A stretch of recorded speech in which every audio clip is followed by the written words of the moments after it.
Welcome to Sleepy Time Stories. Hello, my dear friends. We begin not with a battle or a banquet, but with the very personal, very pungent world of medieval hygiene. We're stepping into a time when people feared bathing more than plague, when garlic could double as perfume, and when your neighbor might literally throw strange things out the window and call it normal. So, before you get comfortable, take a moment to like the video and subscribe, but only if you genuinely enjoy what I do here. And let me know in the comments where you're tuning in from and what time it is for you.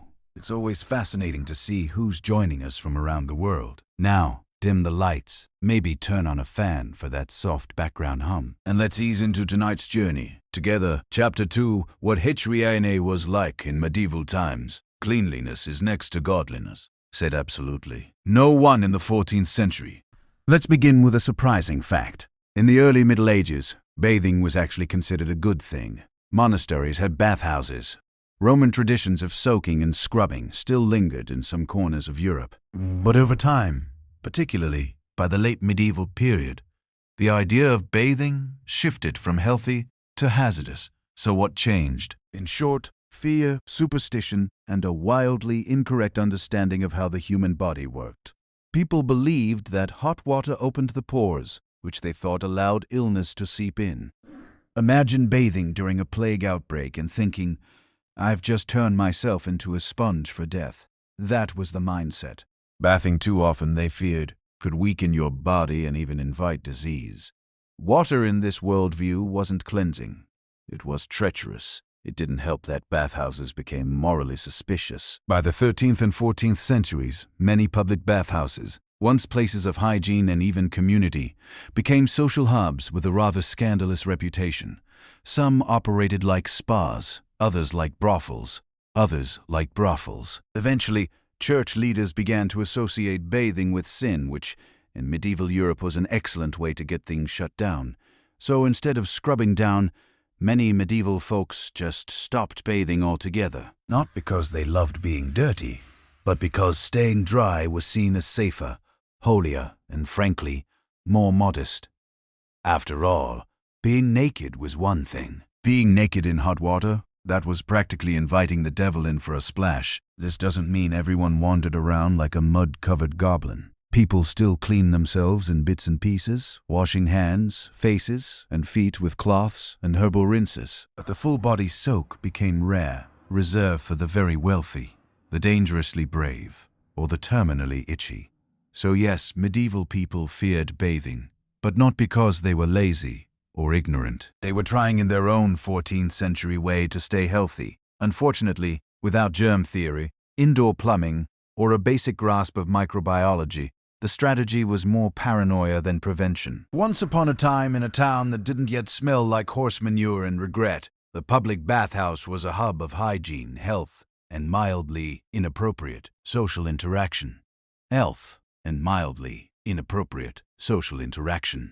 Inspired by lingering Roman influence, early medieval bathhouses offered warm water, communal tubs, and a hint of optimism. These were places where townsfolk could soak, steam, and chat like a medieval spa day, minus the cucumbers and scented candles. Monks, merchants, and even lower nobles used them. Cleanliness for a brief moment in time was both possible and fashionable. Then things got steamy in the worst way. By the 13th century, bathhouses had acquired a reputation for, let's say, multitasking. Bathing became less about cleanliness and more about companionship. Some bathhouses began offering extra services with attendants, who were suspiciously friendly in water that had seen far too many strangers. The line between wellness and wantonness blurred fast. It didn't take long for the church to get involved. Public nudity, even when paired with a loofah, was frowned upon. Sexual misconduct even worse. Bathhouses became synonymous with sin, disease, and scandal. And once the Black Death rolled into town, people were more than happy to shut them down permanently. After all, you can't spread plague through a public tub if the tub's been boarded shut and declared morally compromised. But it wasn't just sin and sickness that doomed the bathhouse. It was suspicion. Over time, bathing itself began to seem indulgent, even dangerous. The very idea of soaking your body in warm water, especially with strangers, felt like a gateway to both physical and spiritual ruin. And so, One by one, the bathhouses closed. Some were turned into bakeries.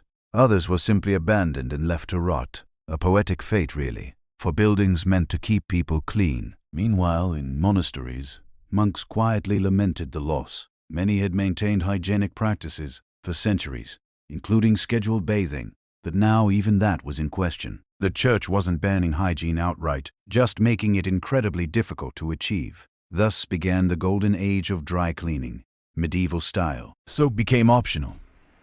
Water became suspicious, and the bathhouse just another relic of a time when scrubbing didn't come with consequences. Despite the church's growing horror at naked elbows and the widespread belief that a hot bath could let the plague in through your pores, medieval people didn't completely abandon the idea of bathing. They just turned it into something you do on, say, a season, or when the smell became sentient. Let's begin with the nobles. Yes, wealthy people bathed, though not so often that their rubber ducks got wrinkly. They had servants lug in cauldrons of boiling water because indoor plumbing was still centuries away. Pour it into a large wooden tub lined with a linen sheet and sprinkle it with herbs like lavender, sage, or whatever was growing nearby that didn't smell like feet. This wasn't so much a bath as it was a soup you sat in. The bath was often prepared in the bedroom or near a fireplace. Privacy optional depending on your level of power or shamelessness. Some even shared the tub with their spouse, because what's more romantic than floating in each other's filth, like medieval fondue? The poor bathed too, but usually in rivers, barrels, or anything that held water and didn't bite. It wasn't about hygiene. It was about efficiency. Might as well wash the kid, the shirt, and the goat all at once, was probably said more than once. In winter, bathing took a back seat to survival. So instead of soap and water, people turned to a strategy known as pretend you're clean and just keep walking. A few urban bathhouses survived, particularly in southern Europe, where warmer weather and better plumbing kept the dream of cleanliness alive. These were sometimes well run with steam rooms and herbal treatments.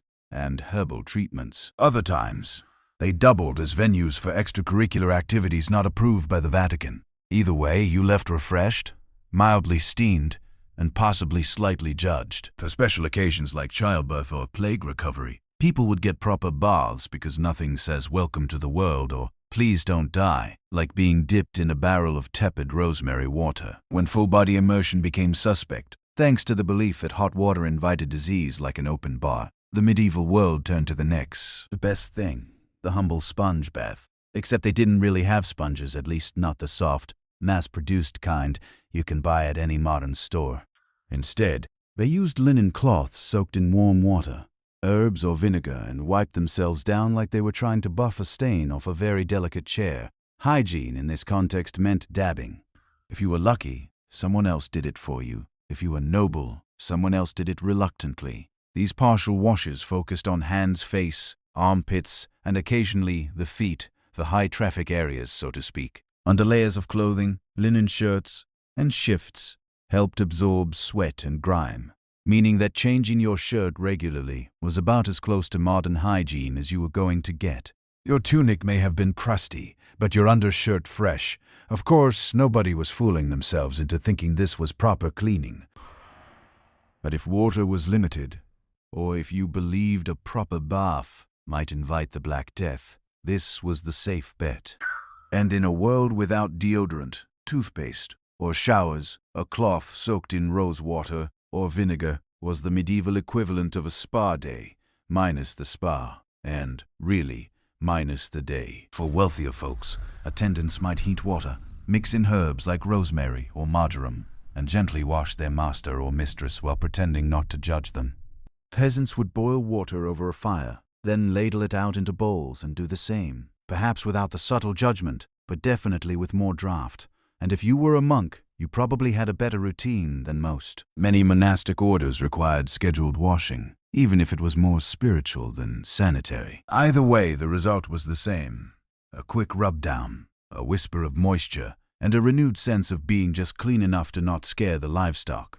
So, no, it wasn't glamorous, but it worked, more or less, at least until Liu had to ride a horse for 6 hours through mud. If medieval hair had a motto, it would probably be flammable but fragrant. Contrary to popular belief, People didn't walk around with matted bird nests on their heads, at least not intentionally. They did in fact wash their hair, just not frequently and certainly not with anything resembling shampoo.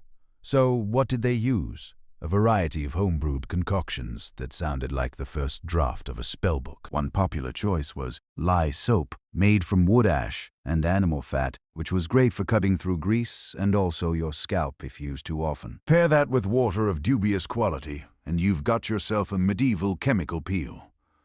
For those hoping to preserve their follicles a little longer, egg yolks were sometimes used as a gentler cleanser. And yes, that meant sitting in a freezing hut with raw eggs sliding down your neck while trying to convince yourself this was nourishing. Others rinsed with beer, which if nothing else made you smell like you'd had a wild night, even if you were just trying to remove lice. Some hair-washing recipes included vinegar infusions with rosemary or lavender, which did double duty. They covered up other smells and gave the illusion of care.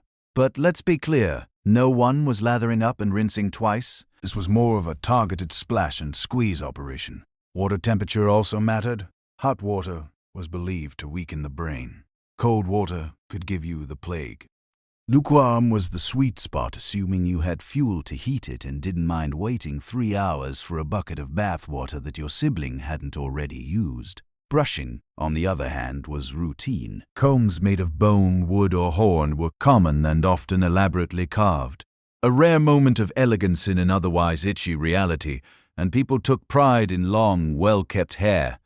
Noble women in particular might spend hours getting their hair braided, coiled, and veiled, all while hoping a nearby fireplace didn't undo their hard work with one rogue spark. Dental care in medieval Europe was less sparkling smile and more I still have most of my teeth. What's your excuse? Now, to their credit, medieval people didn't entirely ignore oral hygiene. They didn't exactly understand it either, but they made a solid effort using what they had, which was mostly cloth, charcoal, and blind hope. There were no toothbrushes. That innovation was still centuries away. Instead, people used linen rags to rub their teeth clean, ideally soaked in something abrasive like salt, crushed mint, or even burnt rosemary ash. The goal wasn't whitening, it was survival. If your breath didn't knock someone over, you were already winning. Some opted for chewing sticks. Thin twigs from trees like hazel or elm, frayed at one end to create a brush-like effect. You chew until the fibers separated, then scrub your teeth. Think of it as the original biodegradable toothbrush. Organic, compostable, and weirdly bark-flavored. To freshen breath, people chewed fennel seeds, cloves, or cardamom, depending on what they could afford or steal from the spice rack. In wealthier circles, you might rinse your mouth with vinegar, wine, or even myrrh water, because nothing says dental sophistication like gargling a fluid also used to embalm pharaohs. If you're wondering about toothpaste, it did sort of exist. Some recipes included powdered charcoal, crushed eggshells, and oyster shell ash mixed with honey or oil to form a gritty paste. If your mouth didn't feel cleaner afterward, it at least felt sandblasted. Now, dentists, if you could call them that, were usually barbers on their off days. If a tooth was loose, infected, or just annoying, the solution was simple. Yank it out. No anesthetic, no questions. Just a wooden chair, a strong grip, and a few words to God. Aftercare included rinsing with wine and hoping your soul left your body before the infection set in. Despite all this, medieval people weren't necessarily toothless. Diets were lower in processed sugar, and many rural folks had better dental health than modern snackers. But when rot did set in, it set in fast, and the only toothpaste strong enough to fix it was divine intervention. Let's be honest. If you time-traveled to a bustling medieval town square, your first reaction wouldn't be awe, it would be gagging.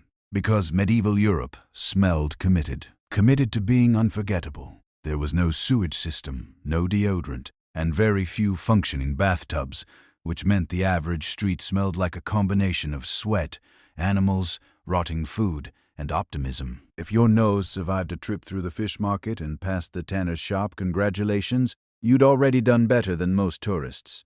So, how did people deal with this olfactory chaos? They got creative. Enter the pomander, a small hollow ball filled with herbs and spices, worn around the neck or tucked into clothing, like a medieval Glade plug-in. These were stuffed with cloves, cinnamon, lavender, or musk, and often dipped in ambergris, whale bath, but fancy to make them smell pleasant. Think of it as carrying around your own portable air filter, only it didn't purify anything, just politely overpowered the filth. Ladies often wore scented sachets in their bodices, both to mask their own body odor and to ward off the smell of others.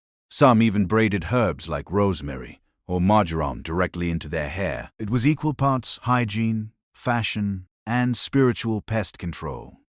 For those with coin, perfume was imported from the Middle East or Italy, made from rose oil or civet, extracted from the rear end of a very surprised cat-like animal, a plane. It involved dabbing, waving, and pretending you were just covering up the stench of boiled turnips and regret. And then there were the environmental smells, open sewers, livestock, candle smoke, and whatever the local butcher had just flung into the street. Cities were often enveloped in a fog of funk. But no one really complained because everyone was in the same nasal nightmare together. It was communal suffering with notes of garlic. The church encouraged spiritual cleanliness, but physical scent was left largely to chance. If you smelled decent, people assumed you were rich or saintly. If you didn't, you were just blending in. If you've ever forgotten to wear deodorant and spent the day nervously checking your armpits like a suspicious criminal, imagine doing that for your entire life. Except no one had deodorant, and everyone smelled like they'd been jousting in wool for 3 days straight.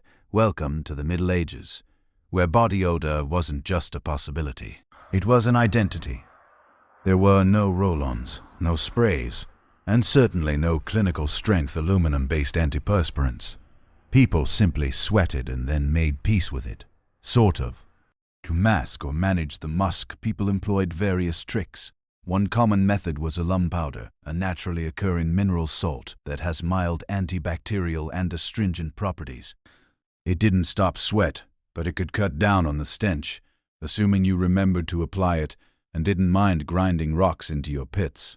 Others used chalk vinegar rinses or crushed herbs.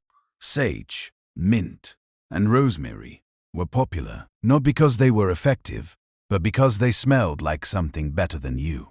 The logic was simple. If you can't stop the sweat, at least try to smell like a salad. In fact, perfumed handkerchiefs were all the rage among nobles, mostly so they could hold them under their noses while navigating crowded streets. No one wants to smell like medieval stew meat, but everyone did. The best you could do was smell like floral stew meat.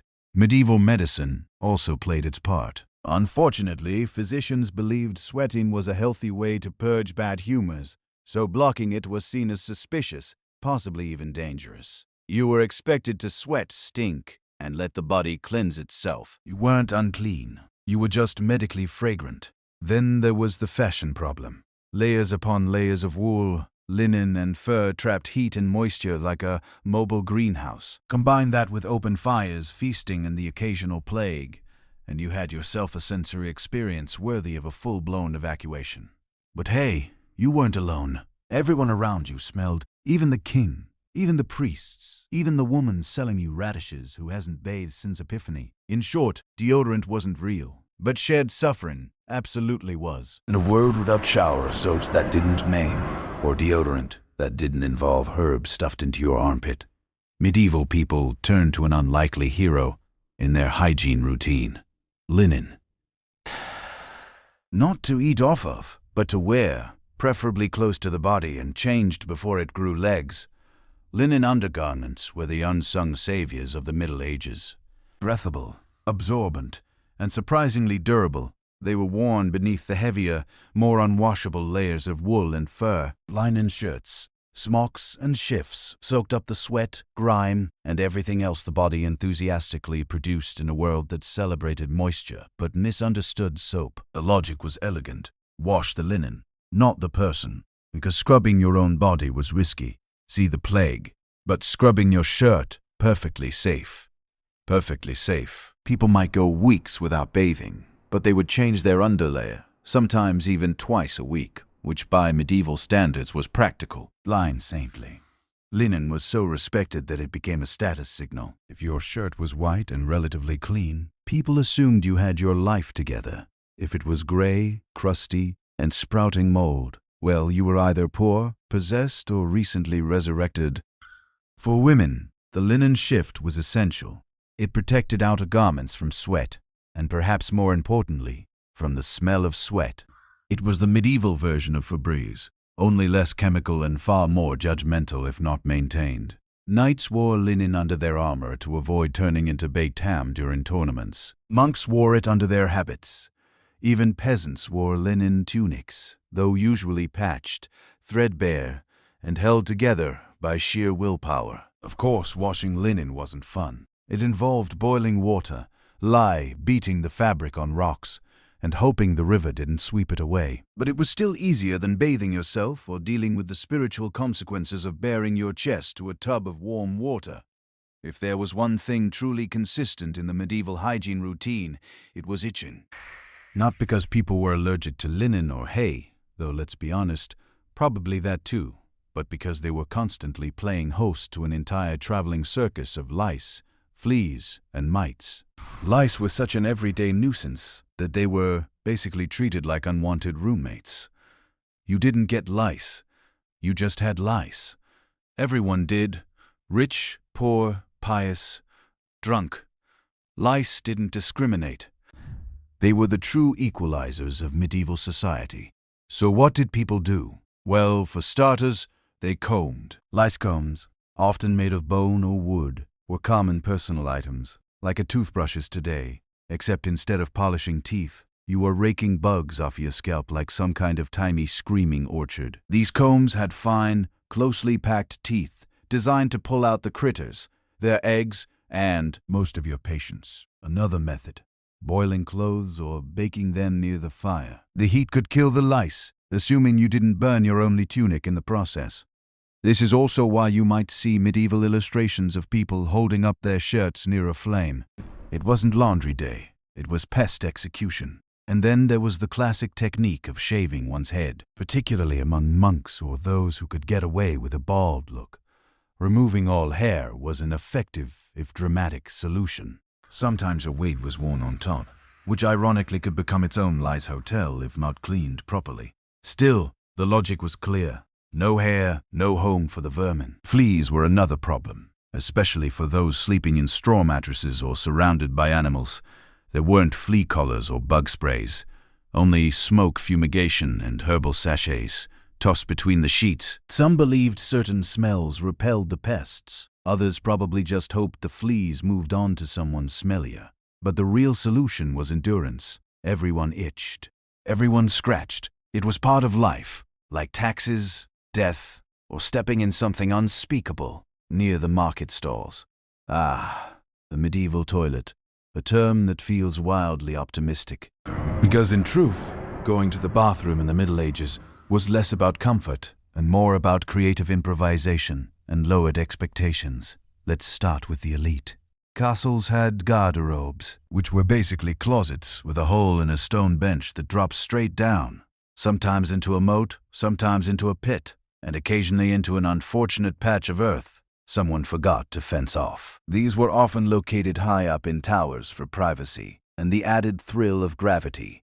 If you were below one, you learned quickly not to loiter. Peasants, on the other hand, had fewer luxuries. Most did their business outside in the woods. Nast did their business outside in the woods. Near the river or behind the barn. Some villages had communal pits, essentially outhouses with very low standards and even lower privacy. Your neighbor might be in there discussing crop yields mid-squat. For nighttime needs, chamber pots were the star of the show. These portable pots were tucked under beds or beside sleeping areas, ready to receive contributions in the dead of night. If you've never had the pleasure of relieving yourself into a cold ceramic bowl next to your sleeping family in the pitch dark, congratulations, you're not medieval. And what did they do with the contents of said pots? They threw them out the window, literally. With a hearty shout of "Guard low! Watch out for the water!" residents would dump their waste into the street below. ideally not hitting any passers-by. But let's face it, accuracy wasn't guaranteed. Street sanitation was handled mostly by gravity and pigs. Cities sometimes had gutters or central ditches to carry waste away, though these often clogged, overflowed, or just sat there fermenting into a neighborhood feature. Toilet paper? Not quite. People used rags, moss, straw, their hands, or for the very refined bits of wool or linen scraps. If that sounds unpleasant, imagine using snow in the winter, because they did. Before everyone collectively decided that bathing was suspicious, and probably a sin, public bathhouses were actually thriving in medieval Europe. These weren't just tubs and soap. They were the social hotspots of their day. Think of them as medieval spas with a few extra plot twists. Bathhouses offered a variety of services: hot baths, steam rooms, massage, food, music, and depending on the establishment, the occasional questionable companionship.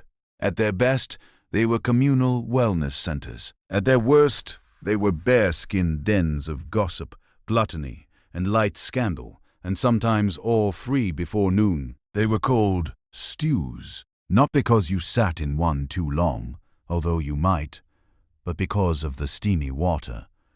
Although you might, but because of the steamy water. Mixed-gender bathing wasn't unheard of, especially in places like Germany or Italy, where attitudes were a bit more relaxed.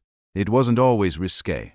Families could attend together. Monks sometimes bathed in pairs. But human nature being what it is, boundaries got murky. So did the water. Naturally, this made bathhouses a favorite target for the church.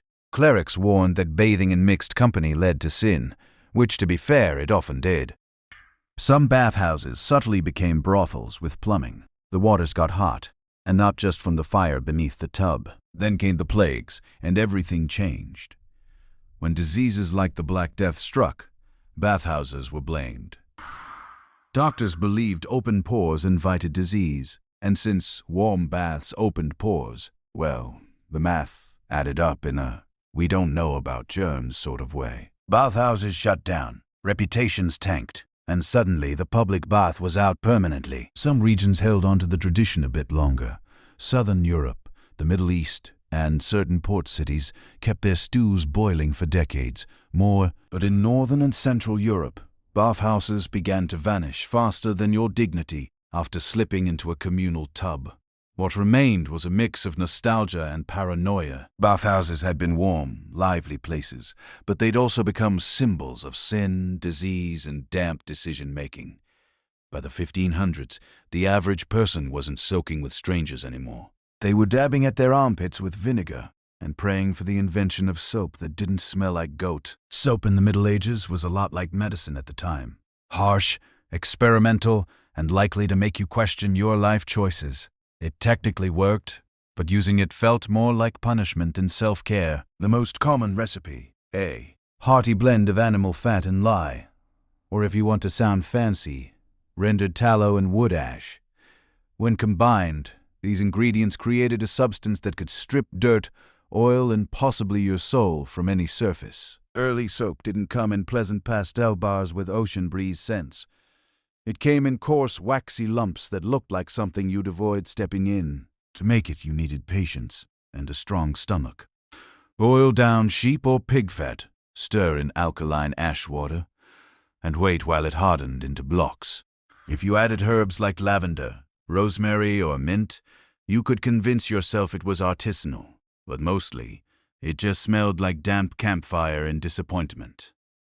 Soap was mainly used for laundry and heavy-duty scrubbing, not so much for the body, at least not casually. Skin was considered delicate, and lye soap could turn a bath into a mild chemical burn. Still, people used it when necessary, especially before special events like weddings, court appearances, or plague outbreaks.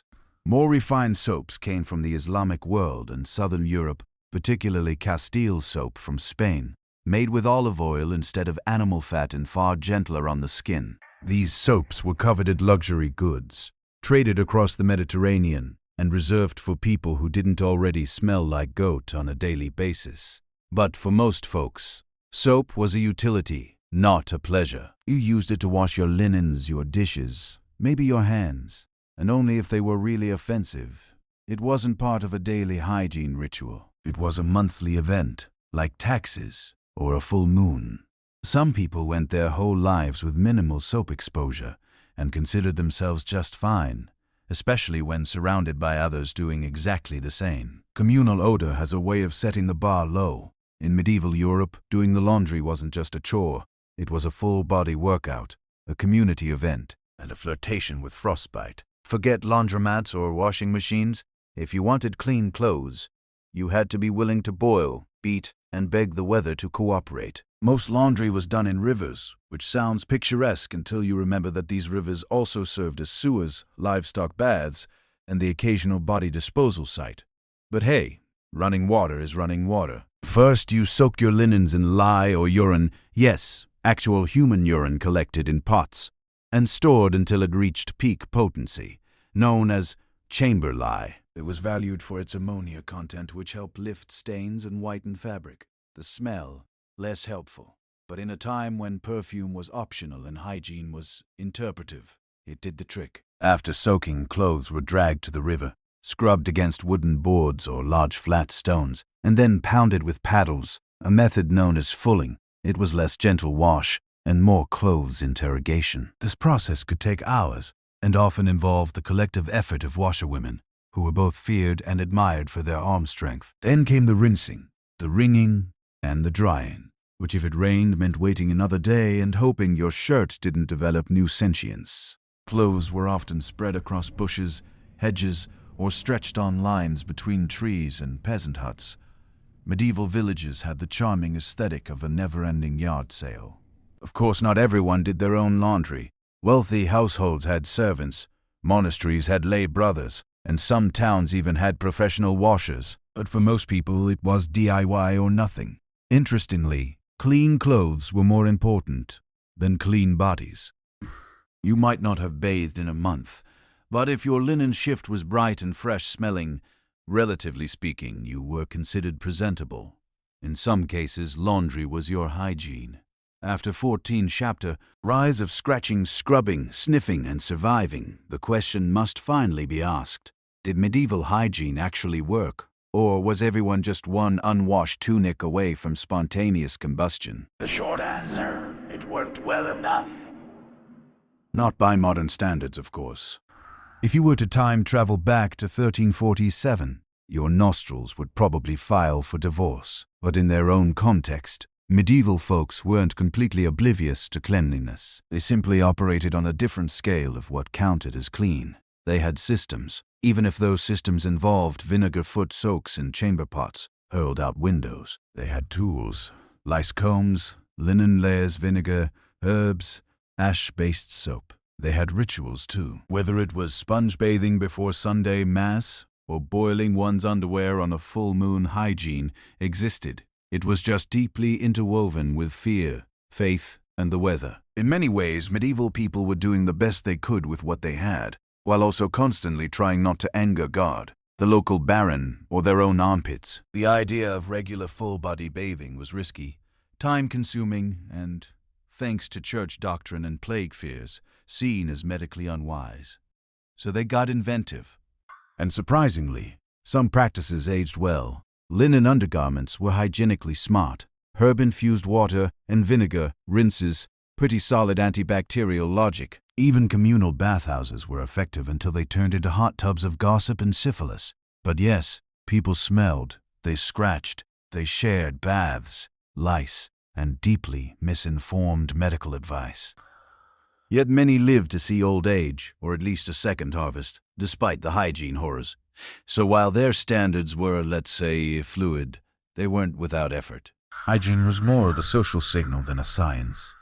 Clean clothes equaled virtue. Shiny hair, or at least less itchy hair, meant discipline. And avo, hiding full-body rot was just good manners. In the end, medieval hygiene worked in the same way that balancing a wagon wheel with twine works. Barely, but impressively, considering the tools. Chapter 3. Ancient Urban Planning. Imagine walking through a city over 4,000 years old. Mohenjo-Daro, the ancient jewel of the Indus Valley civilization. If you were expecting dusty huts and random alleyways, think again. This place was so well planned it could make a modern city planner weep with envy. Constructed around 2500 BCE, Mohenjo-Daro wasn't thrown together like a festival campsite. It was meticulously organized. The city was laid out in a grid pattern. Yes, actual blocks and right angles. Streets ran north to south and east to west, intersecting cleanly and forming a neat network of roads. It was as if the architects used a ruler and said, "Let's keep this geometric." But the real magic wasn't just on the surface. Underneath those dusty roads was a system that even 21st century cities often failed to maintain. Drainage. Mohenjo-Daro had an underground sewer system. Almost every house, no matter how small, had access to water and drainage. Wastewater flowed from homes into covered drains running alongside the streets. You could almost hear the ancient residents saying, "Yes, actually, sanitation matters." The city wasn't just a giant bathroom with bricks, though. It was zoned with intention. There was a citadel on a raised mound, probably home to administrative or religious elites, and a lower city where the general population lived. Public buildings like the famed Great Bath suggest that this wasn't just about survival. There was ritual, maybe even recreation, soaked into the clay bricks. Markets likely thrived along the main streets, and houses varied in size, indicating social stratification. But even the modest homes had private wells and toilets. Let that sink in. Piop, Le, with fewer means, still had indoor plumbing 4 millennia ago. Meanwhile, many 19th century Europeans were still throwing waste out of windows. And then mystery. The city was eventually abandoned. No sign of conquest, no dramatic fire, just silence. Perhaps climate shifts, perhaps trade disruption. But whatever the cause, the legacy of Mohenjo-Daro endures. A city built with intent, intelligence, and a disturbing awareness that clean water and zoning laws actually matter. And they didn't even have an urban planning department. Go figure. If Mohenjo-Daro was the tidy accountant of ancient cities, Babylon was the theatrical celebrity. Flashy, vast and drenched in myth, Babylon wasn't just a city. It was a symbol. It rose and fell, many times over the centuries. But in its prime, around the 6th century BCE, under Nebuchadnezzar II, Babylon was the glittering heart of Mesopotamia. Now, don't let the poetry fool you. This place was as carefully planned as it was majestic. Babylon was a walled city with massive gates, the most famous being the Ishtar Gate, adorned with dazzling blue tiles and sacred lions that looked like they belonged in a dream sequence. And no, it wasn't just decorative. That gate was part of a carefully orchestrated urban layout. At the center of Babylon's design was a sacred axis, a processional way that ran straight through the city. This wasn't just a road, it was a parade route for gods. Literally, religious festivals like the Akitu New Year Festival would process along this street, linking the great Etemenanke ziggurat, which may or may not have inspired the story of the Tower of Babel, to the mighty temple dedicated to the god Marduk. Urban planning here was part piety, part propaganda. You didn't just live in Babylon, you walked its holy narrative every day. Babylon's streets curved with the river and obeyed the land's contours, but they were also zoned smartly. There were residential quarters, temple complexes, gardens, markets, and administrative centers. The Euphrates River sliced through the city, providing not only water but also a navigable artery for trade, commerce, and, let's be honest, showing off. Drainage systems were present, though not quite as refined as in the Indus Valley. Still, homes had bathrooms with clay pipes and canals to move wastewater away. Babylonian engineers were clearly not amateurs. Even bricks bore inscriptions of the king's name because if you're going to build sewers, you might as well brand them. Babylon was a city designed to impress both mortals and gods. Every street, every gate, every temple was a statement. Look upon my works, ye mighty, and marvel at the zoning permits. And people did. Even Alexander the Great reportedly planned to make Babylon his capital, because once you've walked down a street made for a god, Athens probably felt a bit underwhelming. Roughly 1,000 years before, the Aztecs marveled at its ruins and named it Teotihuacan, the place where gods were born, this ancient Mexican city was already flexing its urban design skills. At its peak around 500 CE, Teotihuacan was one of the largest cities in the world, with a population north of 100,000. And unlike the chaotic sprawl of some modern megacities, this place was deliberately mapped out with the precision of a sacred geometry, student who never forgot their protractor. The city's most iconic feature, the Avenue of the Dead, despite its morbid name, thanks Aztecs, it was less a cemetery and more a ceremonial boulevard stretching over 2 miles. This grand avenue was no accident. It was a central axis, aligned with astronomical events and flanked by temples, plazas, elite residences, and bustling market zones. It connected the Pyramid of the Moon at the north with the enormous Pyramid of the Sun, create in a sacred spine that structured the entire city. Now, here's where things get even more advanced. Teotihuacan's layout was orthogonal. The whole city followed a grid system tilted about 15.5 degrees off true north, possibly to align with specific celestial phenomena or sacred mountains. It wasn't random. It was cosmological. This was urban planning with a cosmic compass and zoning. Absolutely. Residential compounds were laid out in modular blocks, often housing multiple families with access to shared patios and drainage systems. Some compounds were highly decorated, indicating wealth, while others showed a more communal, working-class lifestyle. This wasn't just a city. It was organized society made visible in stone and stucco. Teotihuacan also had a complex water management system. Canals and drains ran alongside streets and through residential zones, helping to prevent flooding in the rainy season. Engineers clearly understood their environment and planned accordingly. You get the sense they would have been deeply offended by potholes. There's still much we don't know. Who ruled? How power was structured? But we do know this. The city was built to impress both the eyes and the skies. Teotihuacan was a blueprint of order, combining ritual with rationality. And when the Aztecs stumbled upon its towering ruins centuries later, they didn't just admire it. They assumed gods must have built it. Honestly, after seeing the symmetry, who could blame them? When we talk about ancient urban planning, it's tempting to imagine a single mastermind, the ancient version of a city architect with a scroll and a vision. But in the Indus Valley civilization, it seems the planning came not from a ruler's decree, but from a cultural consensus so strong that multiple cities across the region, from Harappa to Lothal, share shockingly similar features. These weren't sister cities. They were practic, ally architectural clones. And that says something profound. Take Harappa, located in what is now modern-day Pakistan. Like Mohenjo-Daro, it too was laid out in a grid-like pattern, with uniform brick sizes, clear zoning for industrial, residential, and administrative use, and you guessed it, advanced drainage systems. Each home was connected to street drains via private chutes or underground terracotta pipes. This wasn't just sanitation, it was dignity by design, ensuring that even common citizens had clean facilities. Lothal, another Indus city near the Arabian Sea, added a new layer of sophistication. Port planning. Yes, Lothal had a dockyard, possibly the earliest known in the world, complete with a massive basin and sluice gates to control water levels. This wasn't just a riverside outpost.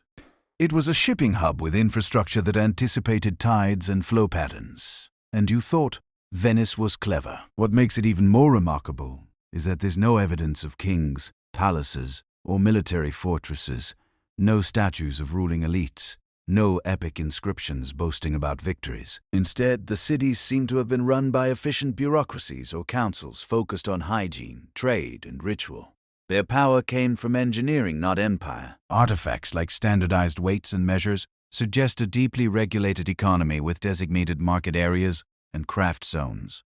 You could almost imagine ancient planning committees arguing over warehouse placement and sewer width, because these decisions were made, and they stuck across hundreds of miles. And they weren't just building for the elite. The uniformity in home construction, access to water, and public amenities like baths and wells point to an urban ideal that was collective, not hierarchical.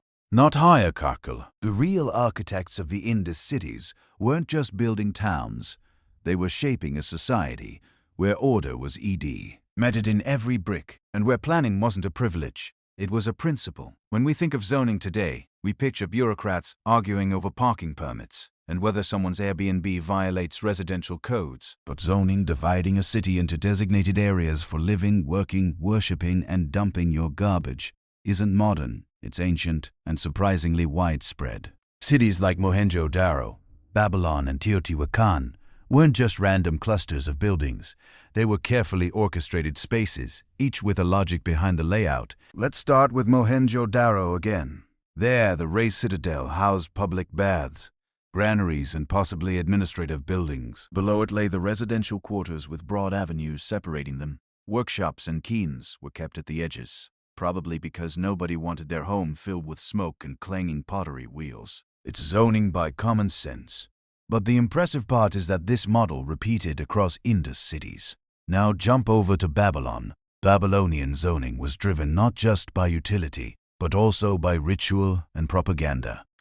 Temples and palaces dominated the city's heart, linked by ceremonial routes. Administrative buildings and elite homes clustered nearby, while commoners and markets were pushed outward. But everyone, rich or poor, lived under the same city layout philosophy, organized, purposeful, and impressively sophisticated. Then there's Teotihuacan. Here zoning reached almost surgical precision. The city's layout followed a strict grid, but each sector had a clear identity. There were residential compounds, craft production zones, market areas, and temple complexes, all coordinated like parts of a body. Some compounds even housed immigrants, entire neighborhoods of people from Oaxaca or the Gulf Coast, each built in the architectural style of their homeland. It was zoning plus multiculturalism in 500 CE. This level of spatial organization shows one critical thing. These weren't just cities, they were intentional societies.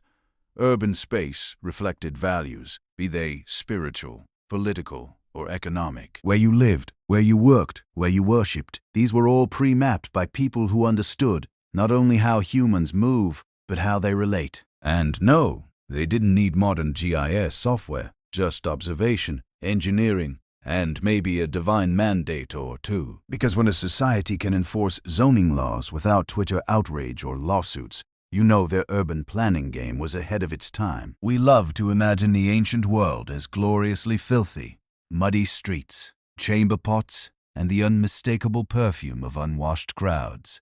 But the truth, some ancient cities cared a lot about sanitation. In fact, several had public hygiene systems that would make a 19th century European blush. Let's return to Mohenjo-Daro, our sanitation superstar. Nearly every house, regardless of size, had its own private bathing area, complete with a sloped floor to drain water. Wastewater was channeled into covered street drains. Yes, covered drains lined with bricks and equipped with access holes for cleaning. The drains ran along nearly every street, carrying waste away from the city. It was basically an early version of municipal plumbing. This was not just clever, it was revolutionary. Compare that to Babylon, where hygiene was more symbolic. The city had canals and some drainage channels, and clay pipes carried water into palaces and temples. But for the average citizen, sanitation involved cesspits, open ditches, and divine forgiveness. Still, bathrooms were common, and wealthier homes had indoor plumbing using clay piping. Some records even describe a rudimentary flushing system, likely involving buckets and good timing. Now, let's zoom into Teotihuacan. Though not as said with drainage as the Indus Valley, Teotihuacan still featured carefully engineered stormwater canals and separate sewage systems in elite compounds. Many residential complexes had internal drains, and public buildings often had designated latrines. Cleanliness wasn't just about comfort. It was likely tied to religious purity, especially in ritual areas like temples or the Avenue of the Dead. Even smaller cities in the ancient world, like Lothal and Harappa, reflect a deep understanding of hydrology, with wells, reservoirs, and strategically sloped streets to prevent flooding. Imagine planning an entire town with gravity and seasonal monsoons in mind, and then pulling it off in 2400 BCE. What makes all of this impressive isn't just the tech, it's the mindset. These civilizations viewed water not just as a necessity, but as something to be channeled, shared, and respected. Hygiene wasn't a luxury for the elite. It was embedded in the urban design itself. Modern cities still struggle with waste management. These ancients, they were already digging trenches and laying bricks, quietly reminding us that flushing is a civilizational achievement. If temples were where ancient people spoke to the gods, markets were where they negotiated with each other and likely argued over the price of onions. Every ancient city we've explored so far had a beating economic heart, and that heart pulsed in the form of carefully planned marketplaces, trade routes, and economic zoning. In Babylon, markets were not a chaotic afterthought squeezed between temples. They were institutionalized, woven into the urban grid, and regulated by law. The Code of Hammurabi, one of the oldest known legal texts, devotes dozens of clauses to trade practices, weights, measures, and merchant behavior. Markets bustled with activity under porticos and open-air squares. Grains, textiles, wine, slaves, and lives. Changed hands while scribes tracked debts and transactions. This wasn't just shopping, it was commerce with legal infrastructure. Now shift to Teotihuacan, where things get even more fascinating.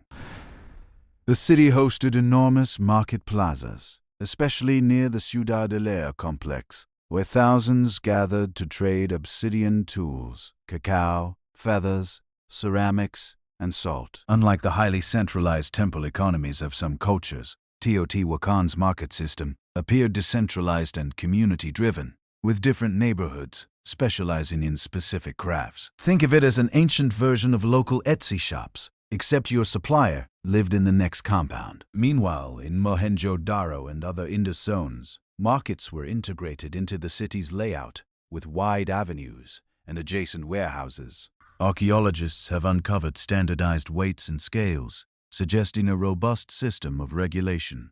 Goods from as far away as Mesopotamia, entombed seals and precious stones, have been found in Indus sites, indicating that international trade was a thing. Imagine your neighborhood fishmonger accepting Mesopotamian currency and not even blinking.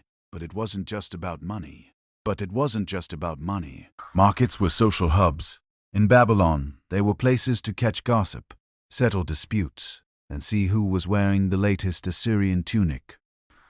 In Teotihuacan, they were multicultural melting pots, with traders and travelers from distant lands mingling among pyramids. Even the Indus cities, which lacked grand palaces or temples, prioritized economic zones in their design. Trade drove innovation. It demanded roads, regulation, and records. And ancient urban planners responded not with chaos, but with structure. Behind every sacred temple or fortress wall, there was a merchant yelling, "Best price in the city."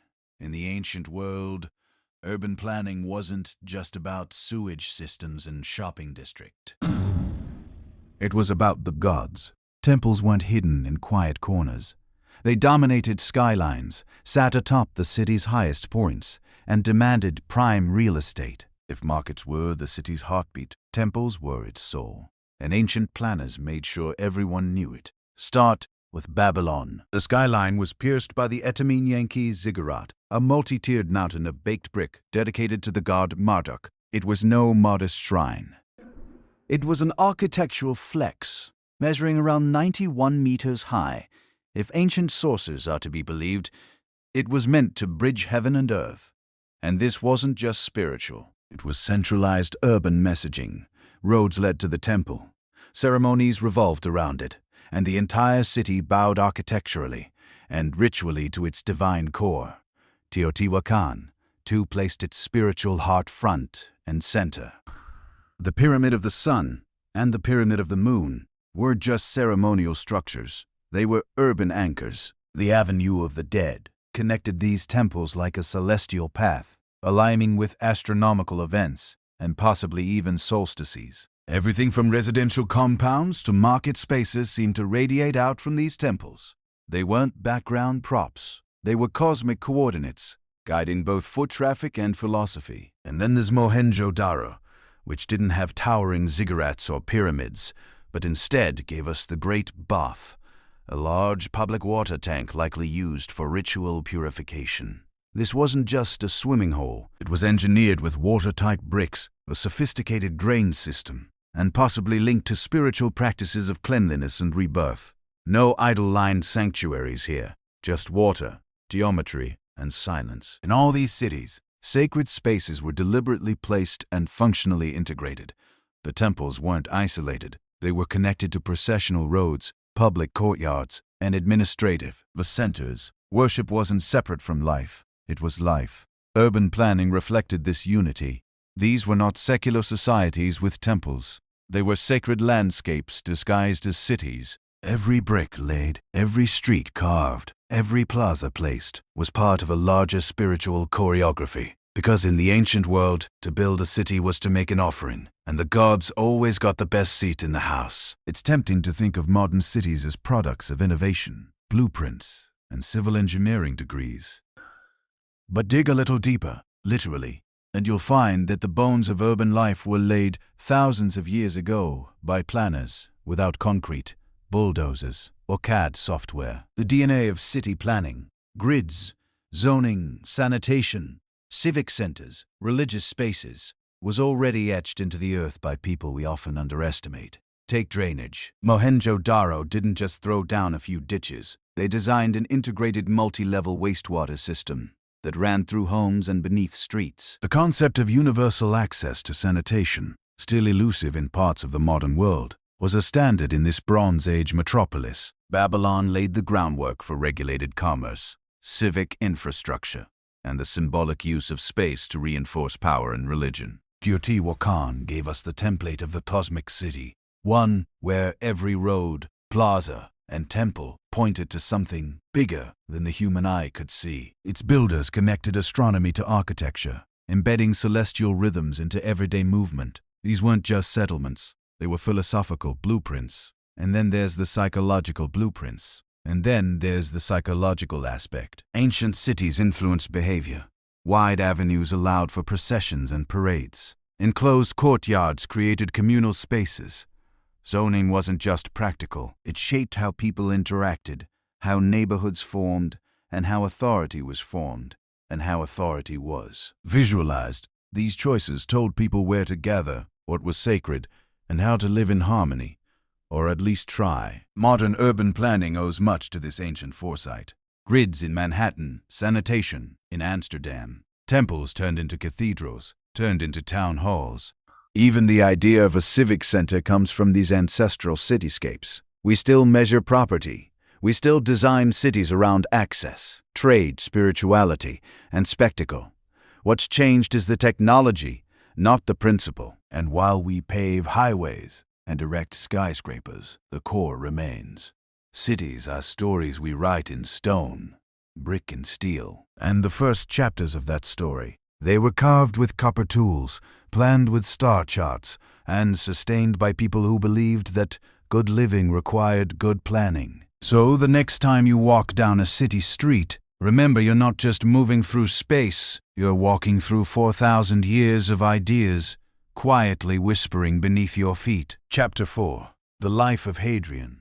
76, 138 CE. Hadrian was not born in the heart of Rome, but on its distant western fringe. He came into the world in 76 CE in Italica, a Romanized town in the province of Hispania Baetica, modern-day southern Spain. Though geographically far from the capital, Hadrian's family was anything but provincial. They were wealthy, elite, and thoroughly Roman in culture and ambition. Most importantly, his father's side was related by blood to Marcus Ulpius Trajanus, the man who would later become Emperor Trajan. Hadrian lost both of his parents at around age 10, a formative tragedy that thrust him into the guardianship of Trajan and Publius Acilius Attianus, a Roman knight. These two men would shape the trajectory of his life. While many young nobles were steered toward military or political careers, Hadrian gravitated toward Greek literature, philosophy, and the arts. He spoke Greek fluent, read Homer obsessively, and preferred a scroll to a sword, at least early on. Rome, of course, didn't run on poetry, so Hadrian, as all ambitious Roman aristocrats did, had to earn his place through service. He began as a military tribune, first in Lower Moesia, then in Upper Moesia, and finally in Pannonia. He proved himself a competent officer, but his deeper talents lay in administration and statecraft. Trajan's rise to the emperorship in 98 CE marked a turning point for Hadrian. Though their relationship was sometimes strained, Hadrian was known for being sharp-tongued, arrogant, and a bit too intellectual for some. Trajan nonetheless kept him close. Hadrian became a quaestor, then tribune of the plebs, and steadily climbed the cursus honorum, Rome's ladder of political advancement. He also married well. His bride was Vibia Sabina, Trajan's grandniece, a politically strategic union, though not a happy one. The marriage was likely loveless and distant, as Hadrian's personal interests leaned more toward philosophical companionship and male intimacy, especially in the case of his later beloved Antinous. Hadrian's early life was defined by this tension between military expectation and artistic temperament. He was a man from the edge of the empire, yet destined to lead it, not through brute force, but through calculated grace. In a world of conquest, he was already dreaming of marble columns and philosophical dialogue. When Emperor Trajan fell gravely ill in 117 CE, the question of succession became urgent and murky. Though Hadrian had long served in the imperial orbit, his claim to the throne wasn't universally accepted. Trajan had never publicly named a successor, and the political elite were divided over whether Hadrian, the aloof intellectual from Hispania, was truly the right man to lead Rome. Trajan died in Selinus in Asia Minor, far from the capital. Conveniently, or suspiciously, within days a letter arrived in Rome stating that Trajan had adopted Hadrian as his son on his deathbed, witnessed by Trajan's wife Plotina and the ever-loyal Attianus. The timing was impeccable. Some senators whispered forgery. Others suspected that Plotina had orchestrated the whole affair, favoring Hadrian's administrative mind over the more militaristic candidates. Regardless of the circumstances, the Senate ratified Hadrian's accession, and he became emperor on August 11th, 117 CE. But the transition was far from smooth. Almost immediately, Hadrian faced crisis. The empire had overextended under Trajan's military campaigns, particularly in Mesopotamia, where rebellion was brewing. Rather than continue aggressive expansion, Hadrian made the pragmatic and unpopular choice to withdraw from Trajan's eastern conquests, including Armenia and Mesopotamia. This angered many senators and military men who had bled for those victories. Hadrian was accused of cowardice, even betrayal. And then came the bloodbath. Shortly after his ascension, 4 prominent senators who had openly opposed Hadrian's rise were executed under vague charges of conspiracy. Hadrian publicly denied involvement, blaming Attianus, but few believed him. This act permanently tainted his relationship with the Senate, even as he tried to govern with restraint and lawfulness. The message was clear. Hadrian could philosophize, like a Greek, but he would rule like a Roman. Despite political turbulence, Hadrian's first acts as emperor revealed his priorities. He cancelled debts, distributed money to the poor, and secured military loyalty with generous donatives. He made a symbolic break from endless conquest and began refocusing Rome's energy inward on consolidation, infrastructure, and stability. Hadrian may have come to power through whispered corridors and shadowy signatures, but once in the purple, he wasted no time in making the empire his own. Hadrian wasn't content to rule from the comfort of marble halls in Rome. Unlike most emperors, he saw the empire not as a distant abstraction, but as a living, breathing landscape, and he was determined to walk it. From the moment he secured his throne, Hadrian set out on a mission to visit nearly every province under his control. It wasn't ceremonial. It was hands-on governance, inspection, correction, diplomacy, and vision, all wrapped in sandals and sweat. Over the next 2 decades, Hadrian would log more miles than any emperor before or after him. His first major tour began in 121 CE and lasted nearly 5 years. He traveled through Gaul, Germania, Britannia, Hispania, Africa, the Balkans, Greece, and Asia Minor, not by chariot, but often on foot alongside his soldiers. It was part leadership, part spectacle. In Britannia, Hadrian witnessed firsthand the instability along Rome's northern frontier. The Caledonian tribes, future Scots, were relentless. Rome had pushed too far, and Hadrian opted to pull back and fortify. The result was his most famous legacy, Hadrian's Wall, a 73-mile-long stone barrier stretching across northern England. It wasn't just military, it was psychological, a statement of limits. Rome would defend what it had, not reach endlessly for more.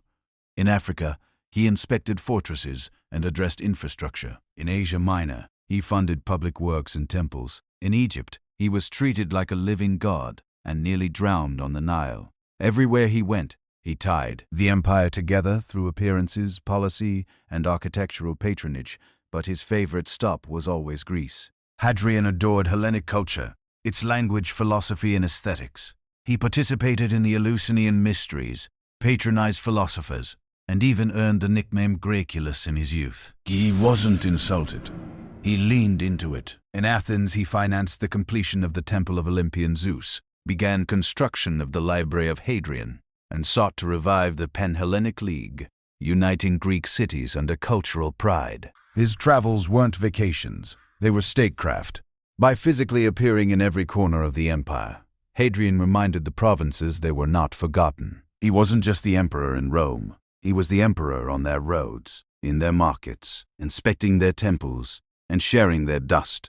Hadrian didn't just walk the empire, he reimagined it in stone. He was a builder by passion, not just policy. His reign marked a golden age of imperial architecture, where concrete and marble became tools of philosophy, power, and cultural fusion. Wherever he went, Hadrian left behind arches, aqueducts, baths, theaters, and temples, not just as monuments, but as blueprints for a unified empire. Perhaps his most iconic contribution within Rome itself was the Pantheon, rebuilt under his orders around 126 CE. While Agrippa's earlier version had burned down, Hadrian's vision transformed it into one of the most enduring buildings in history. With its massive dome and oculus, the Pantheon became a marvel of Roman engineering and a symbol of the heavens touching the earth.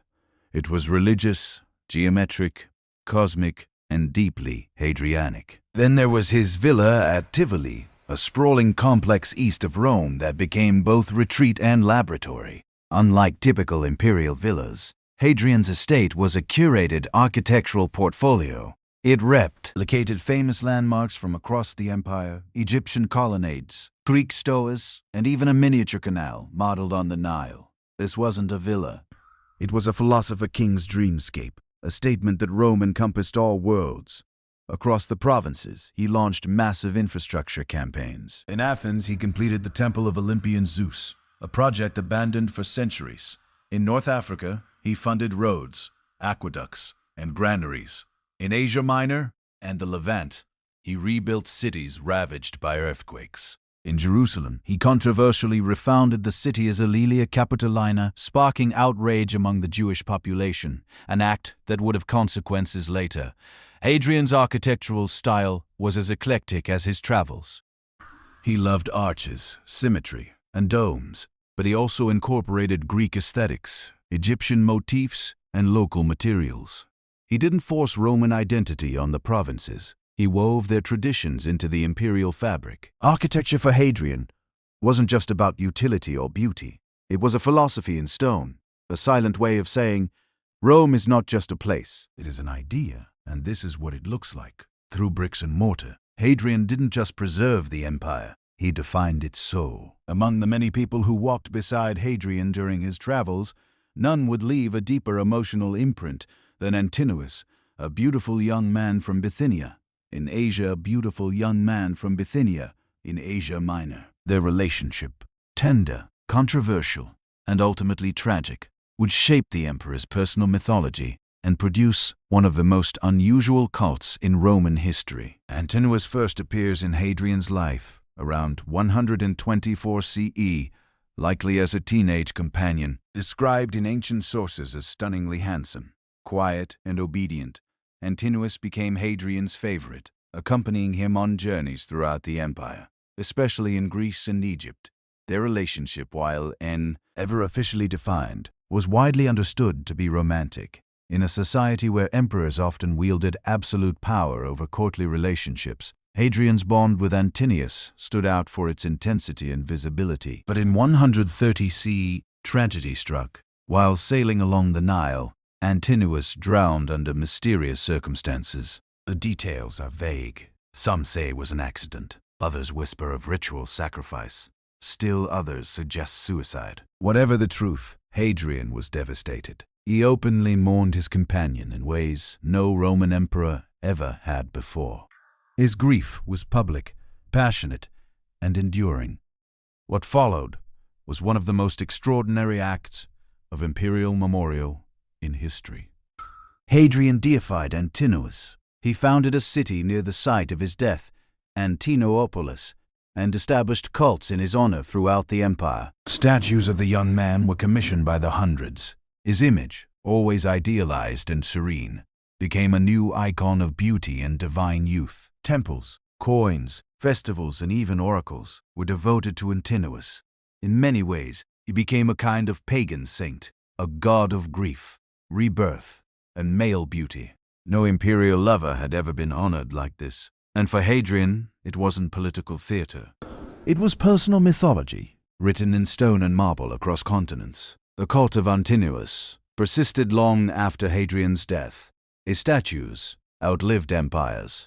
His name echoed in the writings of poets and travelers. Through Antinous, Hadrian didn't just immortalize love. He challenged the empire's understanding of what could be divine. Hadrian's reign, though often marked by art, philosophy, and travel, was not without fire, and none burned hotter than the Bar Kokhba revolt, the most violent Jewish uprising against Roman rule. The most violent Jewish uprising against Roman rule. It would test the emperor's patience, reveal his ruthless streak, and leave deep scars on the province of Judea. The seed of rebellion was sown when Hadrian, in an effort to unify the empire under Roman civic religion, attempted to refound Jerusalem as a Roman colony, Aelia Capitolina. Aelia Capitolina, named after his own family name and dedicated to Jupiter. To make matters worse, he reportedly planned to build a temple to Jupiter on the ruins of the Second Temple, Judaism's holiest site. Whether this was cultural insensitivity or political provocation, it was seen by the Jewish population as sacrilege. In 132 CE, rebellion erupted under the leadership of Simon Bar Kokhba, a charismatic and militant figure hailed by some as the Messiah. His forces quickly overwhelmed Roman garrisons and retook Jerusalem, establishing a short-lived Jewish state. For 2 years, Bar Kokhba ruled as a de facto prince, minting coins and enforcing Jewish law. Hadrian, initially caught off guard, responded with cold, strategic fury. He summoned his best generals, including Julius Severus, recalled from Britain, and amassed an overwhelming force. What followed was brutal counterinsurgency warfare. Roman troops crushed village after village, deploying scorched earth tactics, siege warfare, and mass executions. No mercy was shown to rebels or civilians suspected of aiding them. By 135 CE, the revolt was over. Bar Kokhba was dead. The province was devastated. Over 500,000 Jews were killed, according to Roman sources, and countless others were enslaved. Judea was renamed Syria, Palestina, a deliberate move to erase Jewish ties to the land. Jewish religious practices were restricted, and the population scattered. Hadrian, once the emperor of architecture and elegance, had shown his iron fist. His rule over Judea remains one of the darkest chapters of his reign, one marked not by roads or domes, but by fire, ashes, and exile. It was a harsh reminder. Hadrian could love books, gods, and boys, but if challenged, he would rear Ula with Roman steel.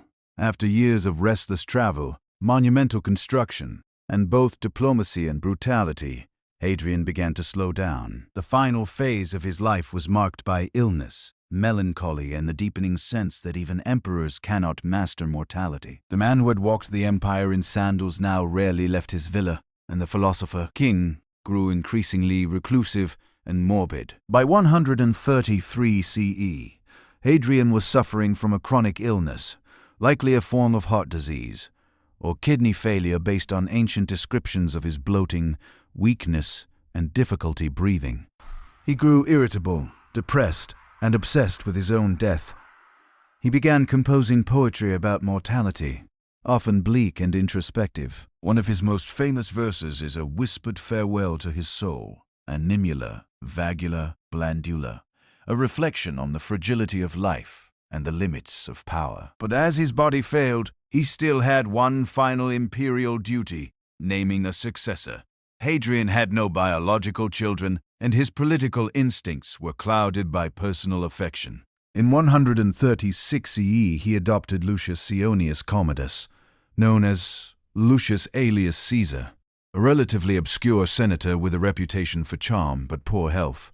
Many were puzzled. The man was stylish, possibly soft, and clearly not built to rule. Their doubts were justified. Just months after his adoption, Aelius died suddenly, probably from tuberculosis. Hadrian was devastated, and once again scrambling to find a suitable heir. With time running out, he turned to a more traditional choice, Titus Aurelius Antoninus, a respected, moderate senator. In 138 CE, Hadrian adopted Antoninus, but with a twist. He demanded that Antoninus in turn adopt Marcus Annius Verus, the young man who would later become Marcus Aurelius, the philosopher-emperor. In this one act, Hadrian effectively engineered the next 2 generations of stable leaders. But it didn't ease his suffering. He retreated to his beloved villa Tivoli, where he spent his final days surrounded by memories, sculptures, and the ghost of Antinous. His condition worsened, and in the end he attempted suicide multiple times, only to be prevented by his attendants. His death finally came in July 138 CE, at age 62. Hadrian's ashes were placed in the mausoleum he built for himself, a towering cylinder on the Tiber, later known as Castel Sant'Angelo. When Hadrian died in 138 CE, he left behind no empire expanded, but one far more secure, cohesive, and intellectually vibrant than he had found it. His reign was not defined by conquest like Trajan's, but by consolidation, and that, in hindsight, was a revolutionary act. In an age obsessed with outward glory, Hadrian had the clarity and audacity to look inward. The most visible reminders of his rule still stand. Hadrian's Wall, stretching across northern Britain, became a symbol of imperial strength not through aggression, but through boundaries. It said, "This is Rome, and that is not." It wasn't just military, it was philosophical. The empire had limits, and knowing them was wise. In the capital, his reconstruction of the Pantheon changed architectural history. Its vast dome, still the world's largest unreinforced concrete dome, was a temple not just to the gods, but to the possibility of Roman engineering and imagination.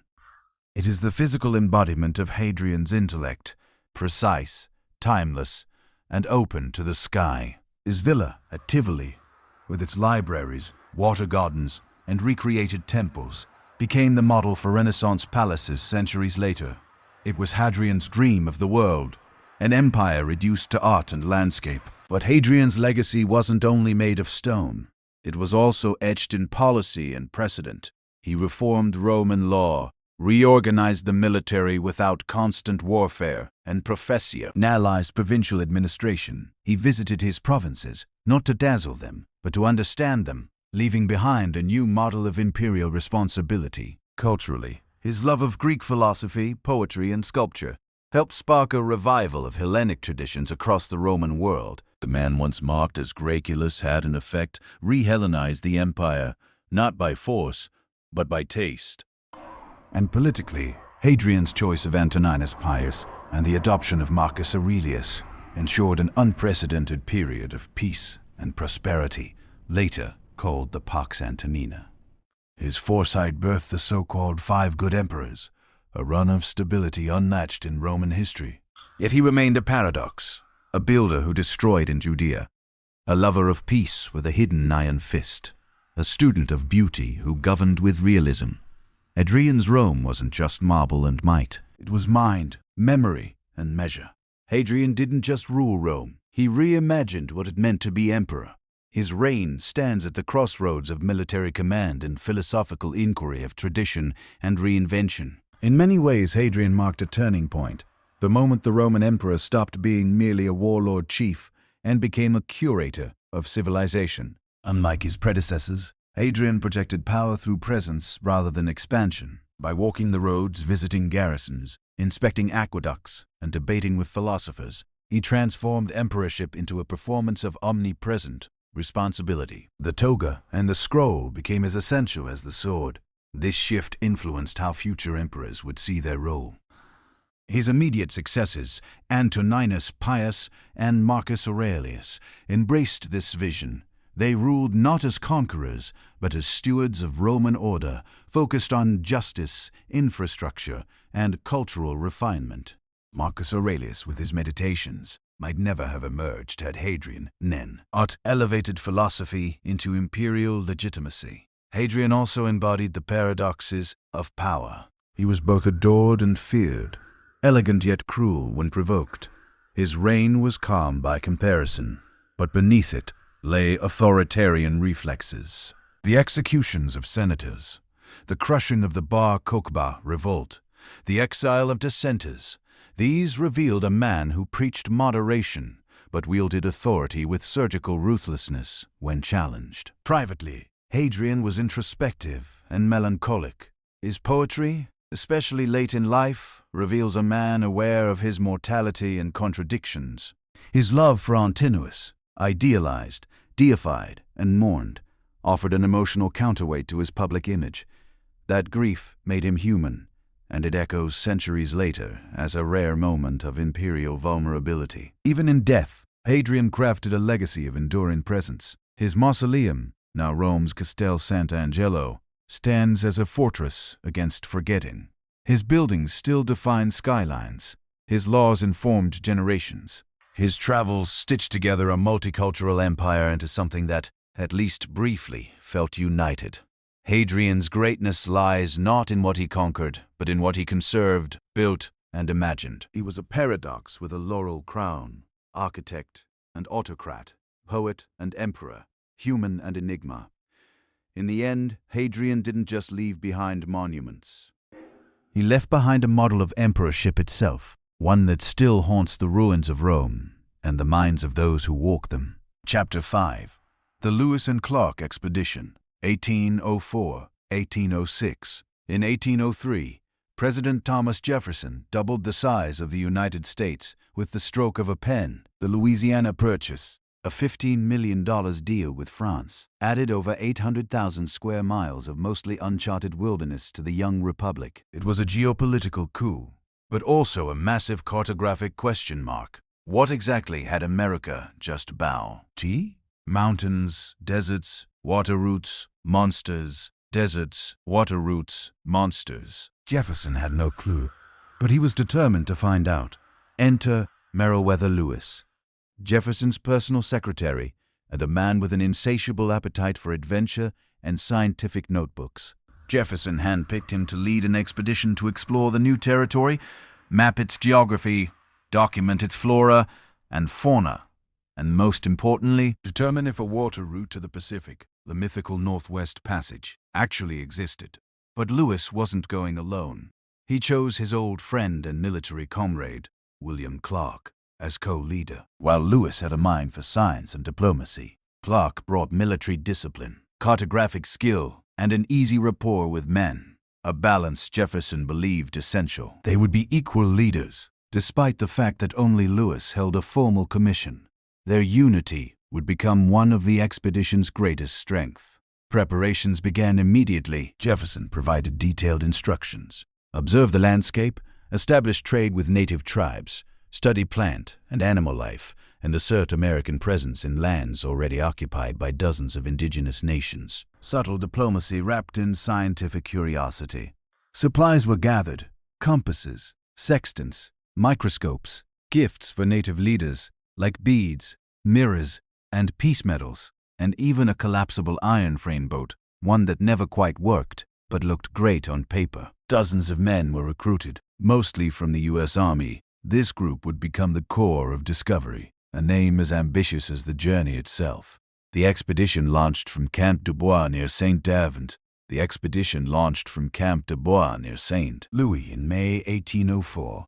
Ahead of them lay thousands of miles of unknown terrain, countless tribal nations, and a mission with no guarantee of return. But for Jefferson, Lewis, and Clark, the prize wasn't just land. It was knowledge, the kind that would transform America's future and define its frontier spirit. And so, with maps unwritten and journals blank, the Corps of Discovery set off into the wilderness, chasing a vision only barely glimpsed through Jefferson's dreams. On May 14, 1804, the Corps of Discovery pushed off from the banks of the Missouri River, beginning what would become a 2-year odyssey into lands few Americans had ever seen. Their departure was quiet. No parades, no cheering crowds, just 33 men in a keelboat and 2 pirogues, hauling nearly 10 tons of supplies upstream into the wild. Their progress was slow. The Missouri River, while their main highway westward, was deceptively treacherous. Shifting sandbars, powerful currents, and dense forests made travel a daily grind. The men used poles, ropes, oars, and sheer will to inch forward against the flow. At times, it must have felt like rowing through wet cement. The crew consisted of hardened frontiersmen, expert hunters, French-Canadian boatmen, and a few soldiers with more grit than polish. Among them were York, Clark's enslaved servant, whose strength and charisma would later earn him deep respect from native tribes, and Charles Floyd, a sergeant whose fate would remind them all how fragile life on the frontier could be. The team quickly fell into a disciplined routine. Clark, ever the cartographer, mapped every bend in the river. Lewis, the naturalist, catalogued flora, fauna, and geological features, collecting samples and describing everything from catfish to mosquitoes with obsessive detail. Every day they encountered new creatures, some majestic like bald eagles and elk, and others less welcome. Gnats, ticks, and biting flies became daily torments. By late summer, they reached what is now Iowa and South Dakota, where the landscape transformed into sweeping prairies and endless sky. It was here they had their first significant diplomatic meetings with native tribes. Nucleing the Oto in Missouri and later the Teton Sioux. These encounters were tense. Lewis and Clark carried peace medals and flags, symbols of American goodwill. But also power. The message was clear. A new nation had arrived, and it intended to be known. Still, mistrust simmered beneath smiles. The expedition was often outnumbered and outgunned. Diplomacy wasn't optional. It was survival. Missteps could spell disaster. Yet, through brute strength, cooperation, and careful tact, the Corps continued upriver. They hadn't even reached winter yet, but the tone was set. This journey would demand endurance, humility, and nerve. And the Missouri? She was just getting warmed up. By the time autumn 1804 crept across the Great Plains, the Missouri River had begun to slow under the weight of the coming freeze.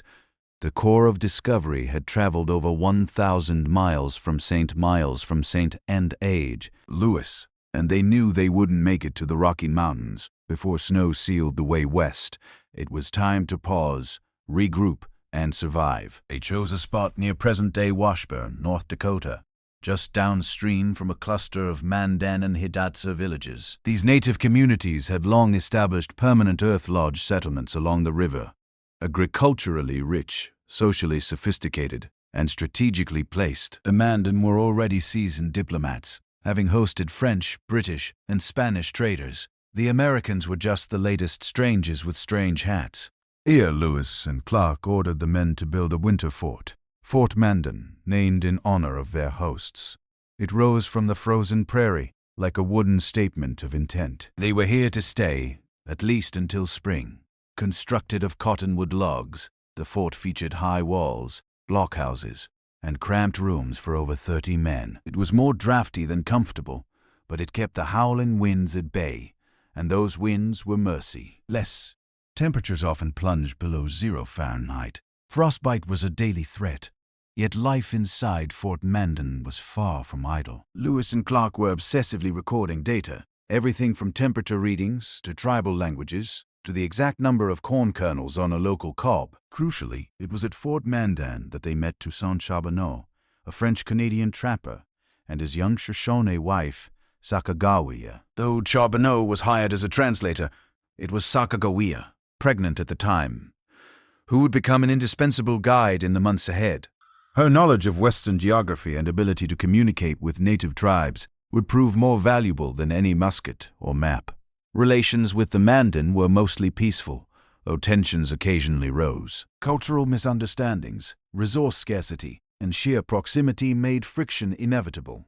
Still, the Corps knew that without native cooperation, their mission could end right there in the snow. By spring 1805, with journals full, gear repaired, and Sacagawea's newborn son, Jean-Baptiste, swaddled and ready, the Corps dismantled Fort Mandan. The next phase of the journey, into the unknown beyond the plains and toward the Rockies, was about to begin.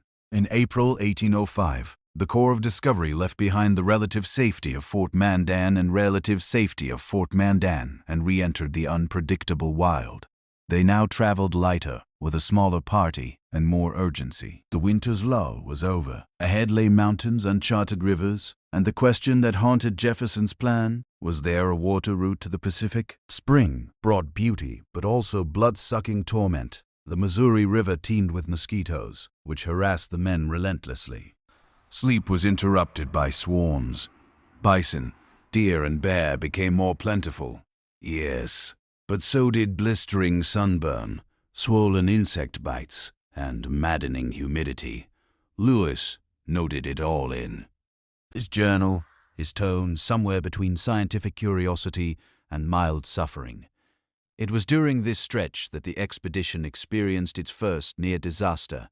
While attempting to retrieve a capsized pirogue, Sacagawea calmly rescued critical items, including Clark's journals and maps, earning even deeper respect from the men. She wasn't just a translator, she was a stabilizing force, cool under pressure, adaptable and fiercely capable. By June, the Corps reached the Great Falls of the Missouri. Not one, but a series of 5 waterfalls, stretching across 18 miles. It was a magnificent natural wonder, and an absolute nightmare to portage. The men spent nearly a month hauling boats and supplies overland around steep cliffs and jagged terrain using homemade carts and brute strength. Some called it the expedition's most physically grueling challenge. Still, spirits lifted when Lewis spotted the snow-capped Rockies in the distance. That moment, though inspiring, also brought dread. The team had assumed the Rockies would be like the gentle Appalachians. They were not. These were monstrous peaks that would soon dash all hopes of a continuous river route to the Pacific. But hope came in the form of Sacagawea's people, the Shoshone. When the Corps finally made contact, an astonishing reunion unfolded. The chief turned out to be Sacagawea's brother. That moment, equal parts luck and legend, shifted everything. The Shoshone agreed to provide horses, supplies, and guides, crucial for the expedition to cross the Bitterroot Mountains where no boat could go. The Missouri had taken them as far as it could. Now the real climb began. Crossing the Rocky Mountains was never going to be easy, but even the most pessimistic predictions couldn't prepare the Corps of Discovery for the brutal reality of the Bitterroot Range. With the Missouri River behind them and the Pacific still far ahead, the expedition now had to abandon their boats and march on horseback, hauling what they could over narrow, icy trails. Armed with Shoshone horses and guides, the Corps began their trek across the Bitterroot Mountains in early September 1805. The terrain was merciless. Jagged ridges, steep ravines, and thick forest made every step a battle. The trails were often nothing more than gain paths winding through fog, snow, and wind-blasted passes. But the worst enemy, hunger, game, was nearly non-existent. The men resorted to eating candles, soup made from bear fat, and even horse meat. Journals from this period become haunted by food, reduced to grim catalogues of what was edible and what was simply desperation. Men collapsed from exhaustion. Their moccasins disintegrated. Frostbite crept into fingers and toes. One of the most harrowing sections was Lolo Pass, where the party trudged through snowdrifts while gnawing on boiled roots and shredded hides. Clark wrote that they were entirely out of provisions and subsisting on horse meat. It was quite simply the lowest physical point of the entire journey. And yet, somehow, they didn't give up. When they emerged from the mountains near present-day Idaho, the Corps stumbled into the lands of the Nez Perce tribe. The Nez Perce could have easily wiped them out, but instead they nursed the starving men back to health, offered fish and camas root, and even helped them construct canoes to continue their journey west by river. It was another miraculous turn of fate, another reminder that indigenous hospitality, not just American grit, made this expedition possible. While resting with the Nez Perce, Lewis and Clark reflected on what lay ahead. They were battered, frostbitten, and malnourished, but now within reach of the Columbia River Basin. And that meant one thing: the Pacific was near, but the worst wasn't over. The rivers wasn't over. The rivers wasn't over. The weather unpredictable, and winter was close behind. With the Rocky Mountains behind them and winter closing in, the Corps of Discovery began building dugout canoes from towering ponderosa pines, thanks to Nez Perce assistance. Their next target, the Columbia River, the mighty waterway that would carry them west toward the Pacific Ocean. The end of their long, painful march. But if they thought paddling would be easier than mountain crossing, they were in for a wet, violent surprise. The Columbia was no lazy river. It was fast, rocky, and moody, and at times seemed to fight their very existence. The canoes were heavy and often unstable, especially with the full weight of gear, journals, specialins, and human exhaustion. Treacherous rapids threatened to flip boats and drown precious cargo. More than once, men nearly died. Only quick reflexes and sheer luck kept the expedition from losing everything. Along the way, they encountered several Chinookan and Sahaptin-speaking tribes, whose societies were rich in trade, especially in salmon, a staple food that swam in impossible abundance. The Corps marveled at the fishing methods, carved plank houses, and detailed canoes. These tribes were savvy, experienced, and wary of newcomers. Diplomacy remained delicate. Some tribes welcomed the strangers. Others viewed them as unwanted intruders, inching closer to their world. The farther west they traveled, the more the environment transformed. Rain fell with merciless regularity. The lush forests of what is now Washington and Oregon were beautiful, but cold, damp, and utterly relentless. Clothing molded, gunpowder became unreliable. The journals of Lewis and Clark during this period read like diaries from a soggy purgatory. Finally, in mid-November 1805, after 18 months of hardship, the Corps reached the mouth of the Columbia River. And there, through the gray, stormy mist, they caught their first glimpse of the Pacific Ocean. The moment should have been triumphant, but it was anything but romantic. Their camp, hastily constructed near present-day Astoria, Oregon, was a muddy mess of wind and despair. They named the site Fort Clatsop, and they would spend a long, wet winter there, cold, sick, and plagued by fleas. They spent their days making moccasins, boiling elk meat, and writing page after page of journals. They had made it, but the hardest truth now stared them down. They still had to go back. Reaching the Pacific Ocean in November 1805 should have marked a victory lap for the Corps of Discovery. But the ocean was not in a festive mood. Torrential rain, freezing temperatures, and relentless coastal storms turned their reward into a damp, muddy nightmare. With little choice, the expedition built a crude shelter on the south side of the Columbia River, naming it Fort Clatsop after the local Clatsop tribe. The winter of 1805-1806 was brutal. It rained every single day, except for 12, according to Clark's notes. The men's clothing rotted, lice and fleas ran rampant, and scurvy loomed. Elk, their primary food source, had to be hunted daily, often miles from camp. The meat was tough, lean, and barely enough to keep body and morale from collapsing. Despite the discomfort, Lewis and Clark insisted on continued documentation. They detailed tribal customs, geography, weather, plants, and animals, adding hundreds of pages to the scientific record. Lewis meticulously described sea otters, while Clark improved the maps that would later guide generations of settlers. Even in misery, they remained obsessive observers. Interactions with local tribes were mixed. The Clatsop and Chinook peoples were accomplished traders with long-standing networks up and down the coast. They were polite, but not particularly enthusiastic about the Corps' presence. Negotiations over food or supplies often involved stern bargaining, not friendly hospitality. Unlike the Mandan or Nez Perce, these coastal tribes expected reciprocity and didn't mind showing impatience when the Americans offered less than impressive trade goods. And then there was boredom. Trapped in a fort made of soggy logs, waiting for the weather to break, the men passed time making salt, mending clothes, and carving wooden souvenirs. Spirits ran low. Illness spread. Even Lewis, usually the steely-eyed scientist, grew irritable and withdrawn.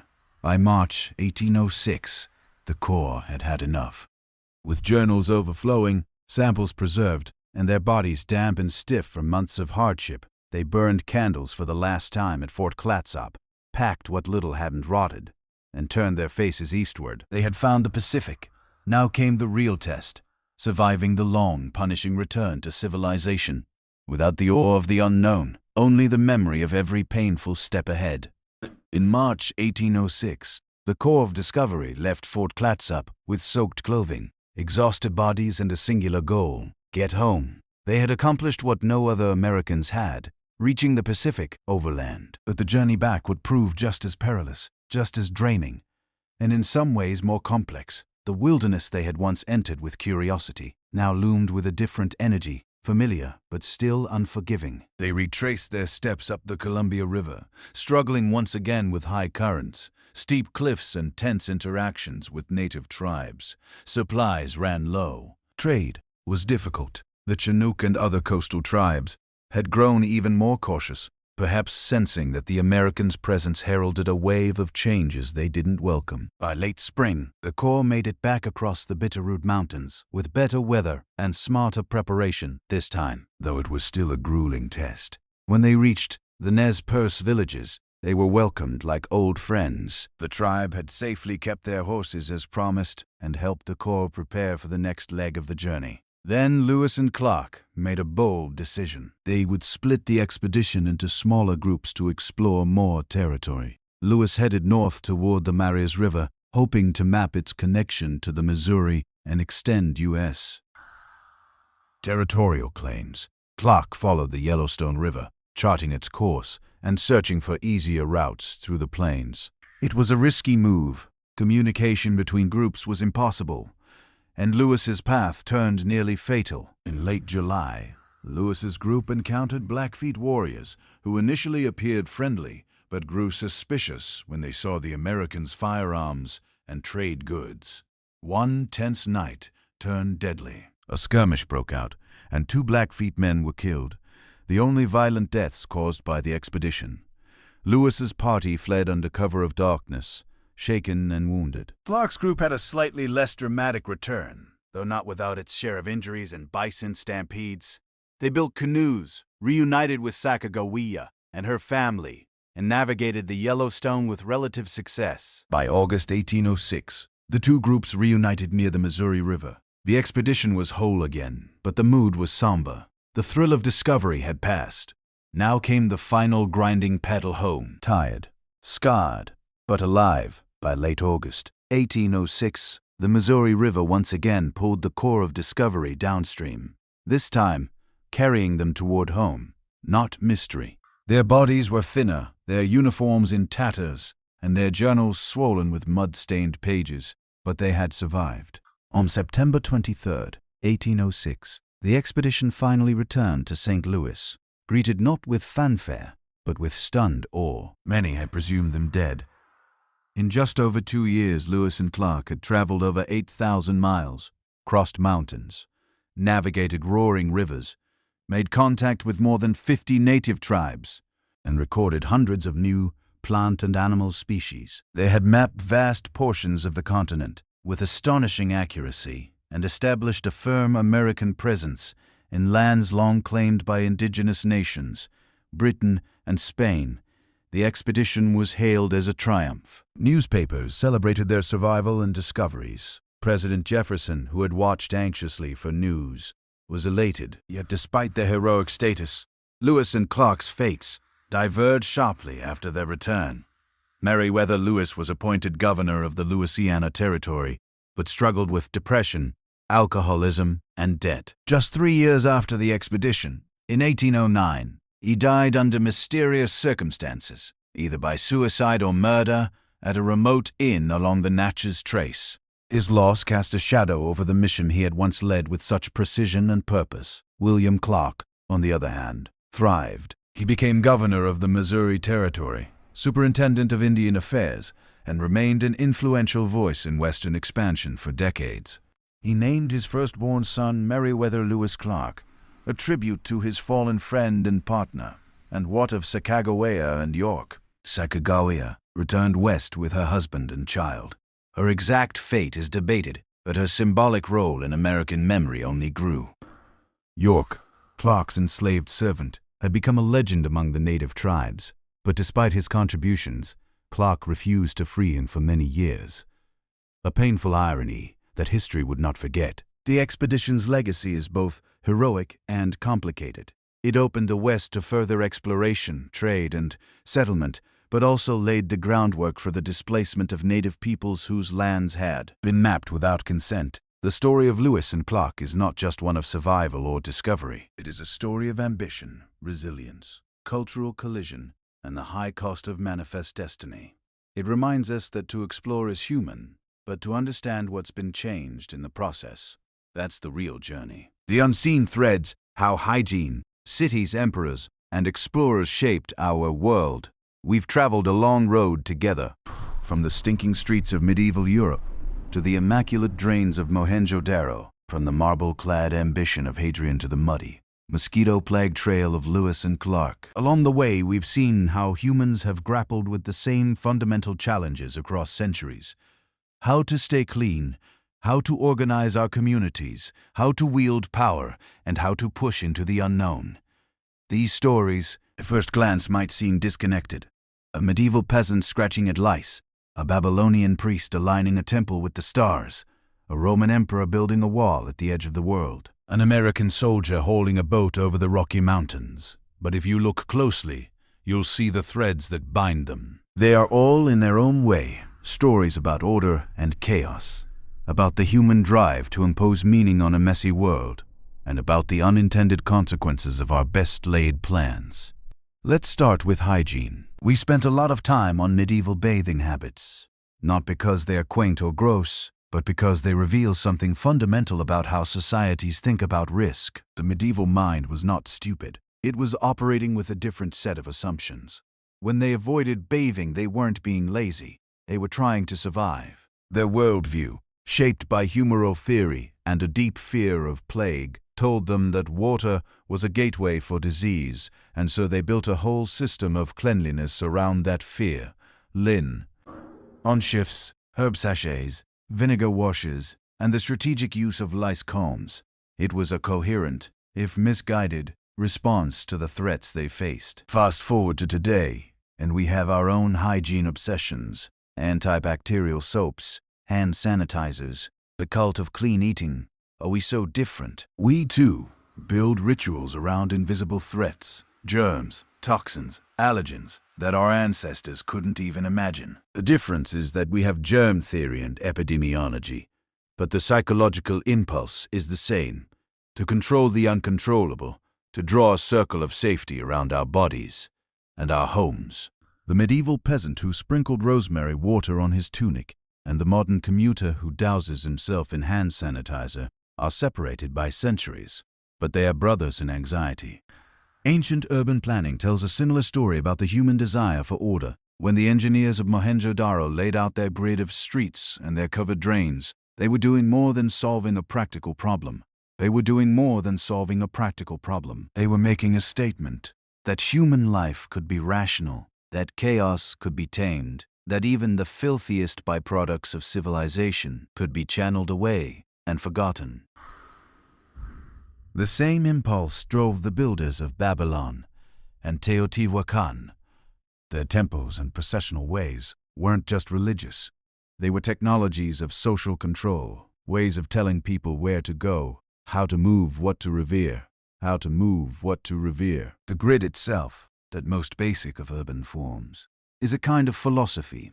It says that space can be divided, measured, and assigned. It says that everyone, from the richest merchant to the humblest potter, has a place. Of course, grids can also be prisons. The very order that made Mohenjo-Daro so livable also made it rigid, and when the climate changed or the rivers shifted, that rigidity may have contributed to its collapse. There's a lesson here for our own city, as, with their sprawling suburbs and their brittle infrastructure, we build for order, but nature, whether in the form of a pandemic, a flood, or a financial crisis, has a way of reminding us that our systems are never as solid as we think. Hadrian's life, in many ways, was a meditation on the same tension between order and chaos. As emperor, he inherited an empire that had been stretched to its breaking point by Trajan's conquests. His instinct was not to push further, but to consolidate. Hadrian's Wall is the ultimate symbol of that impulse, a line drawn in the landscape, a declaration that here, and no further, lies Rome. It was an act of humility, rare for a Roman emperor, to admit that expansion had its limits. But humility was only one side of Hadrian. The same man who withdrew from Mesopotamia also crushed the Bar Kokhba revolt with a ruthlessness that still echoes through history. He could be a philosopher and a poet, but he could also be a killer. His love for Antinous was tender and transformative. He made his young lover into a god, but his grief also revealed the depths of his need for control. You cannot deify someone without trying to capture them, to freeze them in marble, to own their memory forever. In that sense, Hadrian was not so different from the medieval peasants who believed a hot bath could let the plague in. Both were trying to control forces, love, death, the passage of time, that ultimately resist control. The wall he built in Britain still stands, but the empire he tried to preserve is gone. The statues of Antinous still gaze out from museum shelves, but the boy himself slipped away on the Nile 2,000 years ago. The lesson is not that our efforts are futile, but that they are always partial. We build walls, they crumble. We carve statues, they weather. But the act of building, of carving, of trying, that is what makes us human. The Lewis and Clark expedition is, in some ways, the mirror image of Hadrian's Wall, where Hadrian drew a line to keep things out. Lewis and Clark crossed every line they could find. They pushed up the Missouri, over the Rockies, all the way to the Pacific. They were driven by curiosity, by ambition, and by the distinctly American belief that the unknown was not something to be feared, but something to be mapped, claimed, and exploited. Yet, for all their courage and grit, they were also participants in a tragedy. Every river they charted, every mountain they named, every treaty they negotiated, was a step toward the displacement of the people who had lived there for millennia. The Nez Perce, who saved them from starvation. Then, the Mandan, who sheltered them through the winter. The Shoshone, who gave them horses. These nations would, within a few generations, see their lands taken, their buffalo herds destroyed, their children sent to distant boarding schools. Lewis and Clark didn't intend this outcome. They genuinely admired the people they met, and they tried to deal with them fairly by the standards of their time. But intention is not the same as consequence. The core of discovery opened a door that could not be closed. Their journals, so full of wonder and respect, also served as intelligence reports for the flood of settlers, soldiers, and entrepreneurs who followed. In that sense, they were like the engineers of Mohenjo-Daro, building a grid that would one day become a cage, or like Hadrian, drawing a wall that was also a sword. The tools of order can easily become tools of domination. So what do these stories tell us when we lay them side by side? I think they tell us that every human system, whether it's a system of hygiene, a city grid, an empire, or an expedition, is a gamble. We bet that our knowledge is sufficient, that our plans will hold, that the future will resemble the past, but history is the record of those bets failing. The medieval Europeans bet that water would kill them, and they were wrong, though not entirely, since waterborne diseases were a real threat. The Indus Valley engineers bet that their drains would keep the city clean forever, and they were right for centuries, until the river changed course. Hadrian bet that consolidating the empire would ensure its longevity, and it did, for another few hundred years, which is a long time by any measure. Lewis and Clark bet that the West could be explored without destroying it, and they lost that bet, even as they won the glory. Yet we shouldn't be cynical. There's something noble in the effort itself. The medieval housewife who boiled her family's linens in lye, the Babylonian surveyor who laid out a new temple precinct, the Roman engineer who designed a bathhouse, the American soldier who hauled a pirogue across the Great Falls. They were all trying to make life a little better, a little more orderly, a little less terrifying. They were working with the tools they had: ash and animal fat, brick and timber, parchment and ink, a compass and a rifle. And they succeeded in ways they could not have imagined. We are still using some of their tools: grids, drainage systems, walls, even the idea of a corpse of discovery that we now call a research team or a space mission. Their successes became our foundations, but the failures are also part of the inheritance. Every time we build a city without thinking about the climate, we repeat the mistake of the Indus Valley. Every time we draw a border to keep people out, we echo Hadrian, forgetting that walls are also invitations to be breached. Every time we discover a place that has been inhabited for centuries, we risk the arrogance of Lewis and Clark, imagining we are the first to see what was always there. And every time we worry about the wrong things, obsessing over a little dirt while ignoring the poisons in our air and water, we channel the medieval fear of bathing, which was a fear of the unknown dressed up as wisdom. If there's a unifying thread, it's this: the most dangerous thing is not the filth, the chaos, the wilderness, or the unknown. The most dangerous thing is the illusion that we have mastered them. The medieval people thought they had mastered disease by avoiding water. They were wrong. The ancient planners thought they had mastered nature with their grids and drains. Nature shifted beneath them. Hadrian thought he had mastered the empire with his walls and his succession plan. The empire fell anyway. Lewis and Clark thought they had mastered the West with their journals and their treaties. The West consumed itself in violence and transformation. So what does mastery look like, if not control? Perhaps it looks like humility. The medieval peasant who wore linen, knowing it wasn't a bath but was better than nothing. That's humility. The Mohenjo-daro engineer who built a drain that could be cleaned, knowing it would need maintenance. That's humility. Hadrian, writing his little poem to his soul, acknowledging that even an emperor is just a wandering guest on earth. That's humility. Lewis and Clark, relying on Sacagawea and the Nez Perce, realizing they could not succeed alone. That's humility. Real mastery is not the absence of mistakes.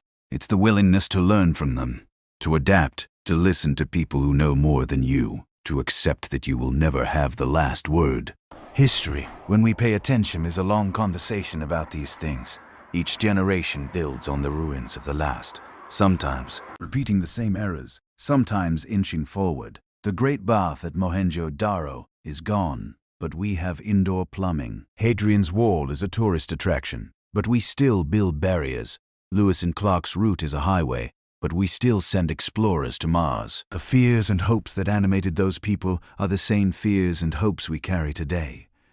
We want to be clean, but we don't know what clean really means. We want our cities to work, but we can't agree on what work looks like. We want leaders who are wise and strong, but we settle for the ones who are merely loud. We want to explore new frontiers, but we're not always sure what we'll find when we get there. If you take one thing from this long, winding journey through medieval bathhouses, ancient drains, imperial ambitions, and wilderness treks, let it be this: the past is not a foreign country. It's a mirror. The people we've met, the monk who thought hot water was sinful, the Indus merchant who trusted in his city's drains, the emperor who loved a boy and built a wall, the soldier who crossed a continent and came home broken. They were not so different from us. They made choices based on incomplete information. They tried to impose order on a chaotic world, and they left behind both beauty and wreckage. We do the same. The only question is whether we have the humility to see ourselves in them, and the courage to learn from their mistakes.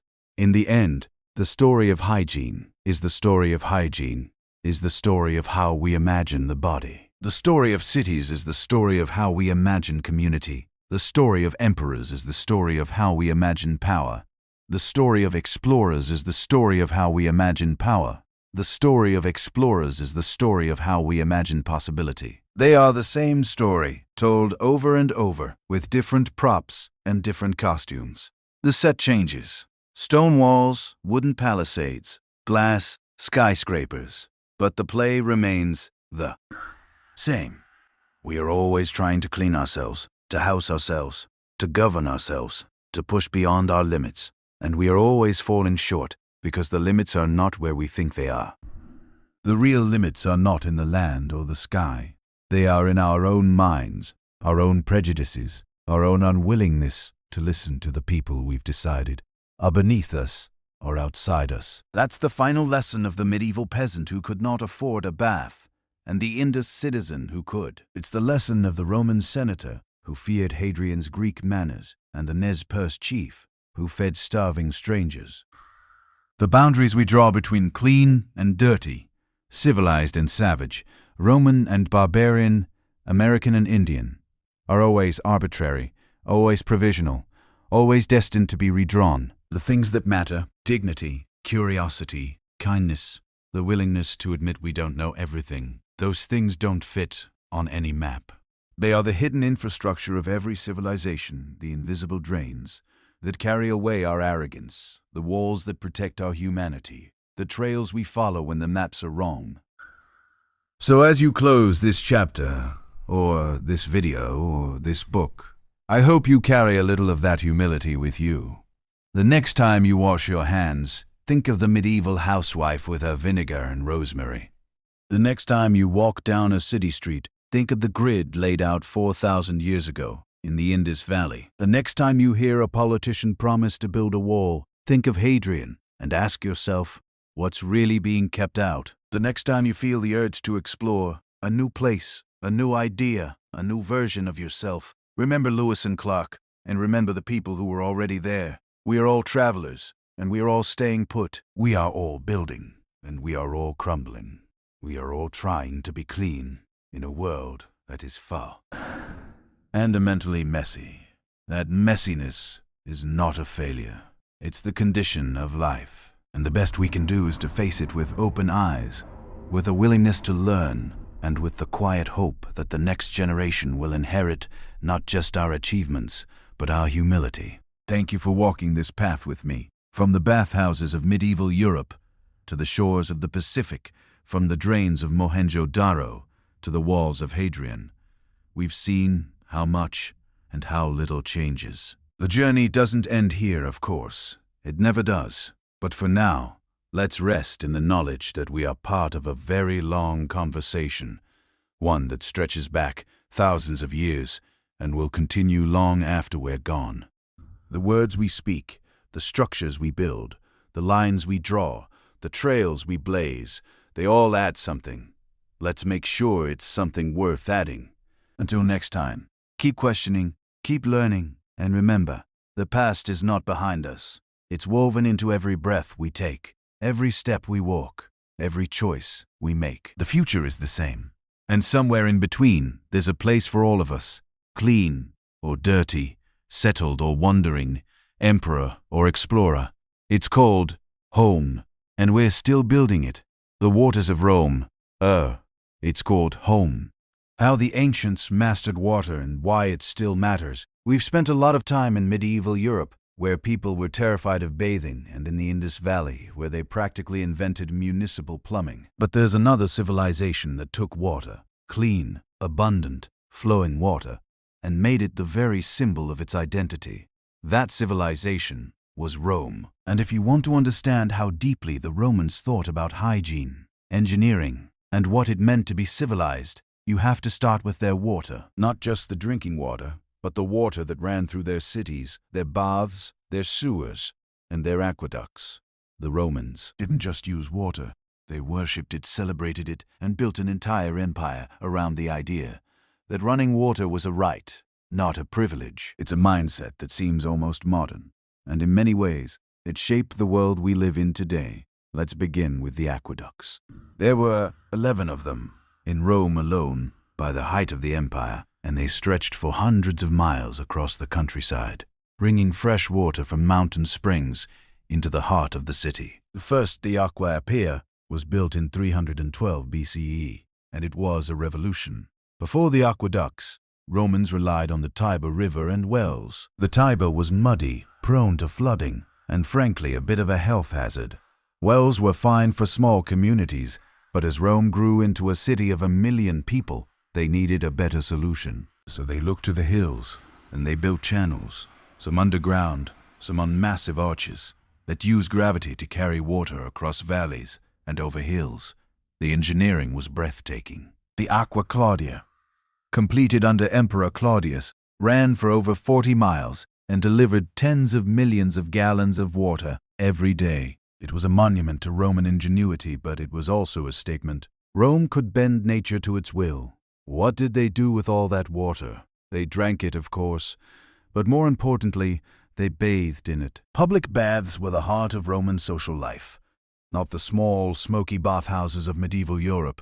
These were vast complexes of marble, mosaic, and heated rooms. The baths of Caracalla, built in the early 3rd century CE, could accommodate 1,600 bathers at a time.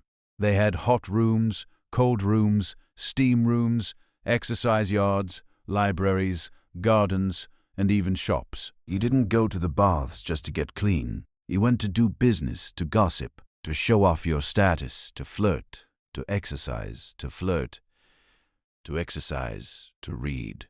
The baths were the Roman version of a modern gym, a mall, a coffee shop, and a civic center, all rolled into one, and the water that fed them was constantly flowing, never stagnant, never reused. The Romans believed in aqua viva, living water, and they designed their systems to ensure that every drop was fresh. Of course, all that water had to go somewhere. That's where the sewers came in. The Cloaca Maxima, the greatest sewer, was built in the 6th century BCE and originally served as a drainage channel for the low-lying areas between the hills. Over time, it was covered, expanded, and turned into a vast underground network that carried waste away from the city and into the Tiber. It was so well built that parts of it are still in use today. The Romans understood that cleanliness wasn't just about bringing water in, it was about taking waste out. That might seem obvious to us, but it wasn't obvious to most of the ancient world. In many cities, waste piled up in the streets, or was dumped into rivers that also served as drinking sources. The Romans knew that was a recipe for disease. So they engineered a system that separated clean water from dirty water, and they made sure the dirty water went somewhere else. But the Roman approach to water wasn't just about engineering. It was about values. To be Roman was to be clean, and to be clean was to be civilized. When the Romans conquered new territories, one of the first things they did was build baths. In Britain, in Gaul, in North Africa, in the Middle East. Wherever the legions went, they constructed bathhouses and aqueducts.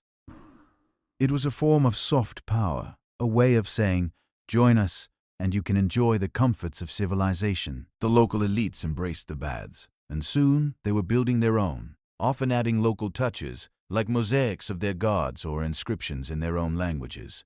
Water became a tool of integration. It washed away the old ways and made everyone a little more Roman. But there was a darker side to Rome's water culture. The aqueducts and baths were monuments to inequality. They were paid for by taxes, plunder, and the labor of slaves. The water itself was free, or nearly so. But access to the best facilities was anything but equal.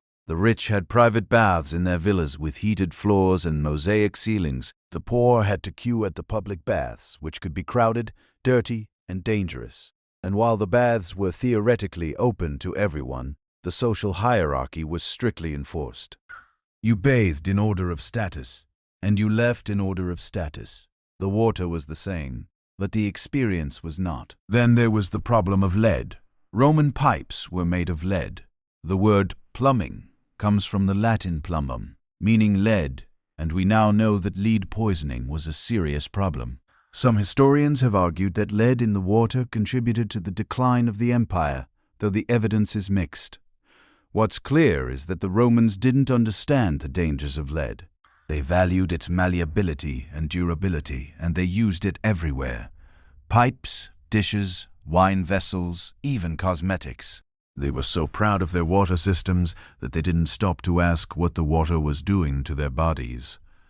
It's a reminder that every technology has hidden costs and that our ancestors were not always as wise as they seemed. When Rome fell, its water systems fell with it. The aqueducts were cut, the baths closed, and the sewers clogged.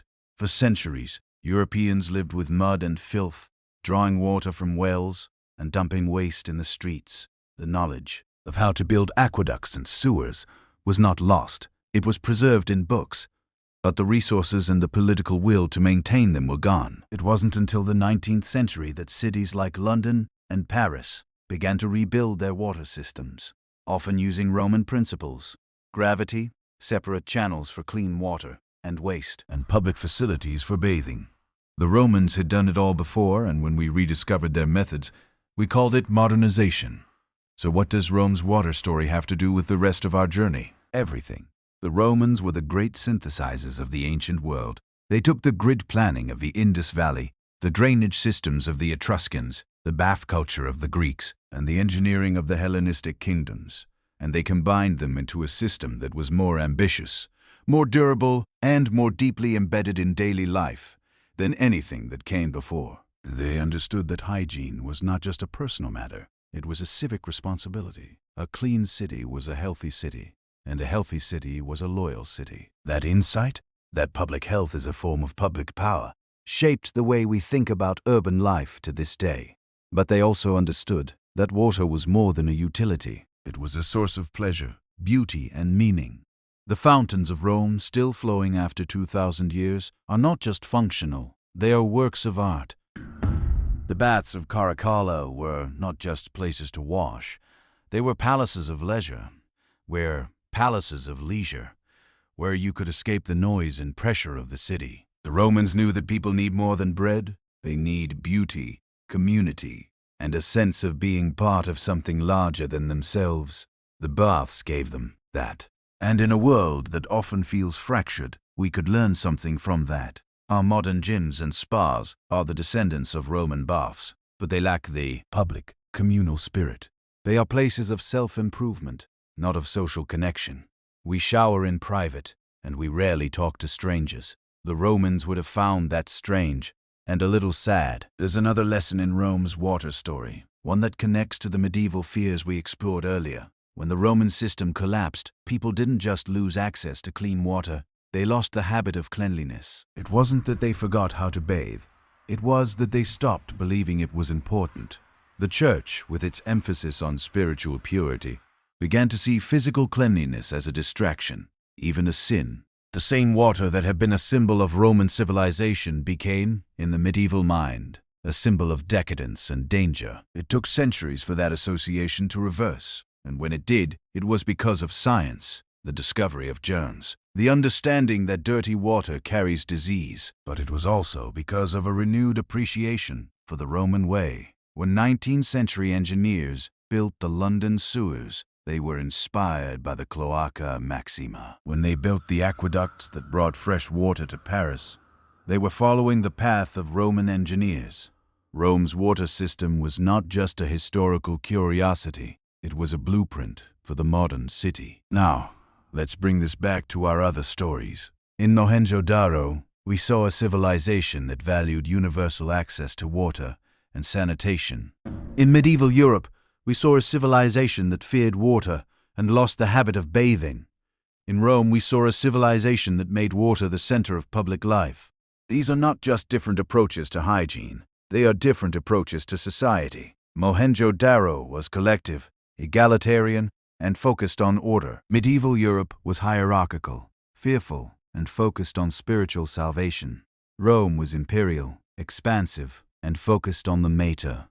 Isle comforts of civilization. Each had its strengths and its weaknesses. The Indus cities were incredibly clean, but they lacked the grandeur of Rome. Rome was grand, but it was built on inequality and exploitation. Medieval Europe was deeply spiritual, but it was also deeply dirty. There's no perfect system, no golden age of hygiene that we can simply copy. But there are principles we can learn.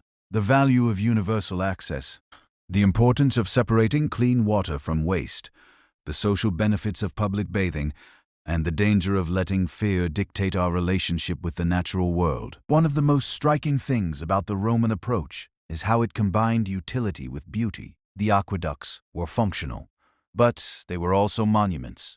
The fountains were sources of drinking water, but they were also works of art. The baths were places to wash, but they were also temples to the human body.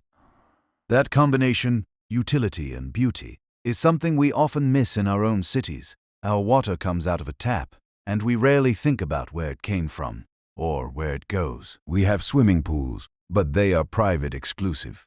We have public fountains, but they are often neglected. The Romans would have been baffled by our indifference. They would have wondered why we don't celebrate water the way they did, why we don't make it a central part of our social life. Part of the answer, of course, is that we have different priorities. We worry about climate change, water scarcity, and pollution. We can't afford to run fountains all day, or fill vast baths with water that could be used for drinking. But we can still learn from the Roman sense of reverence. Water is life, and treating it with respect is not just a matter of engineering, it's a matter of culture. The Romans knew that. They built temples to water gods, held festivals at springs, and inscribed prayers on the aqueducts.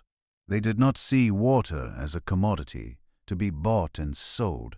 They saw it as a gift from the gods, a resource that belonged to everyone. That attitude is worth recovering, especially in an age when water is increasingly scarce and increasingly privatized. We also have to remember the limitations of the Roman system. For all its brilliance, it was unsustainable. The aqueducts required constant maintenance.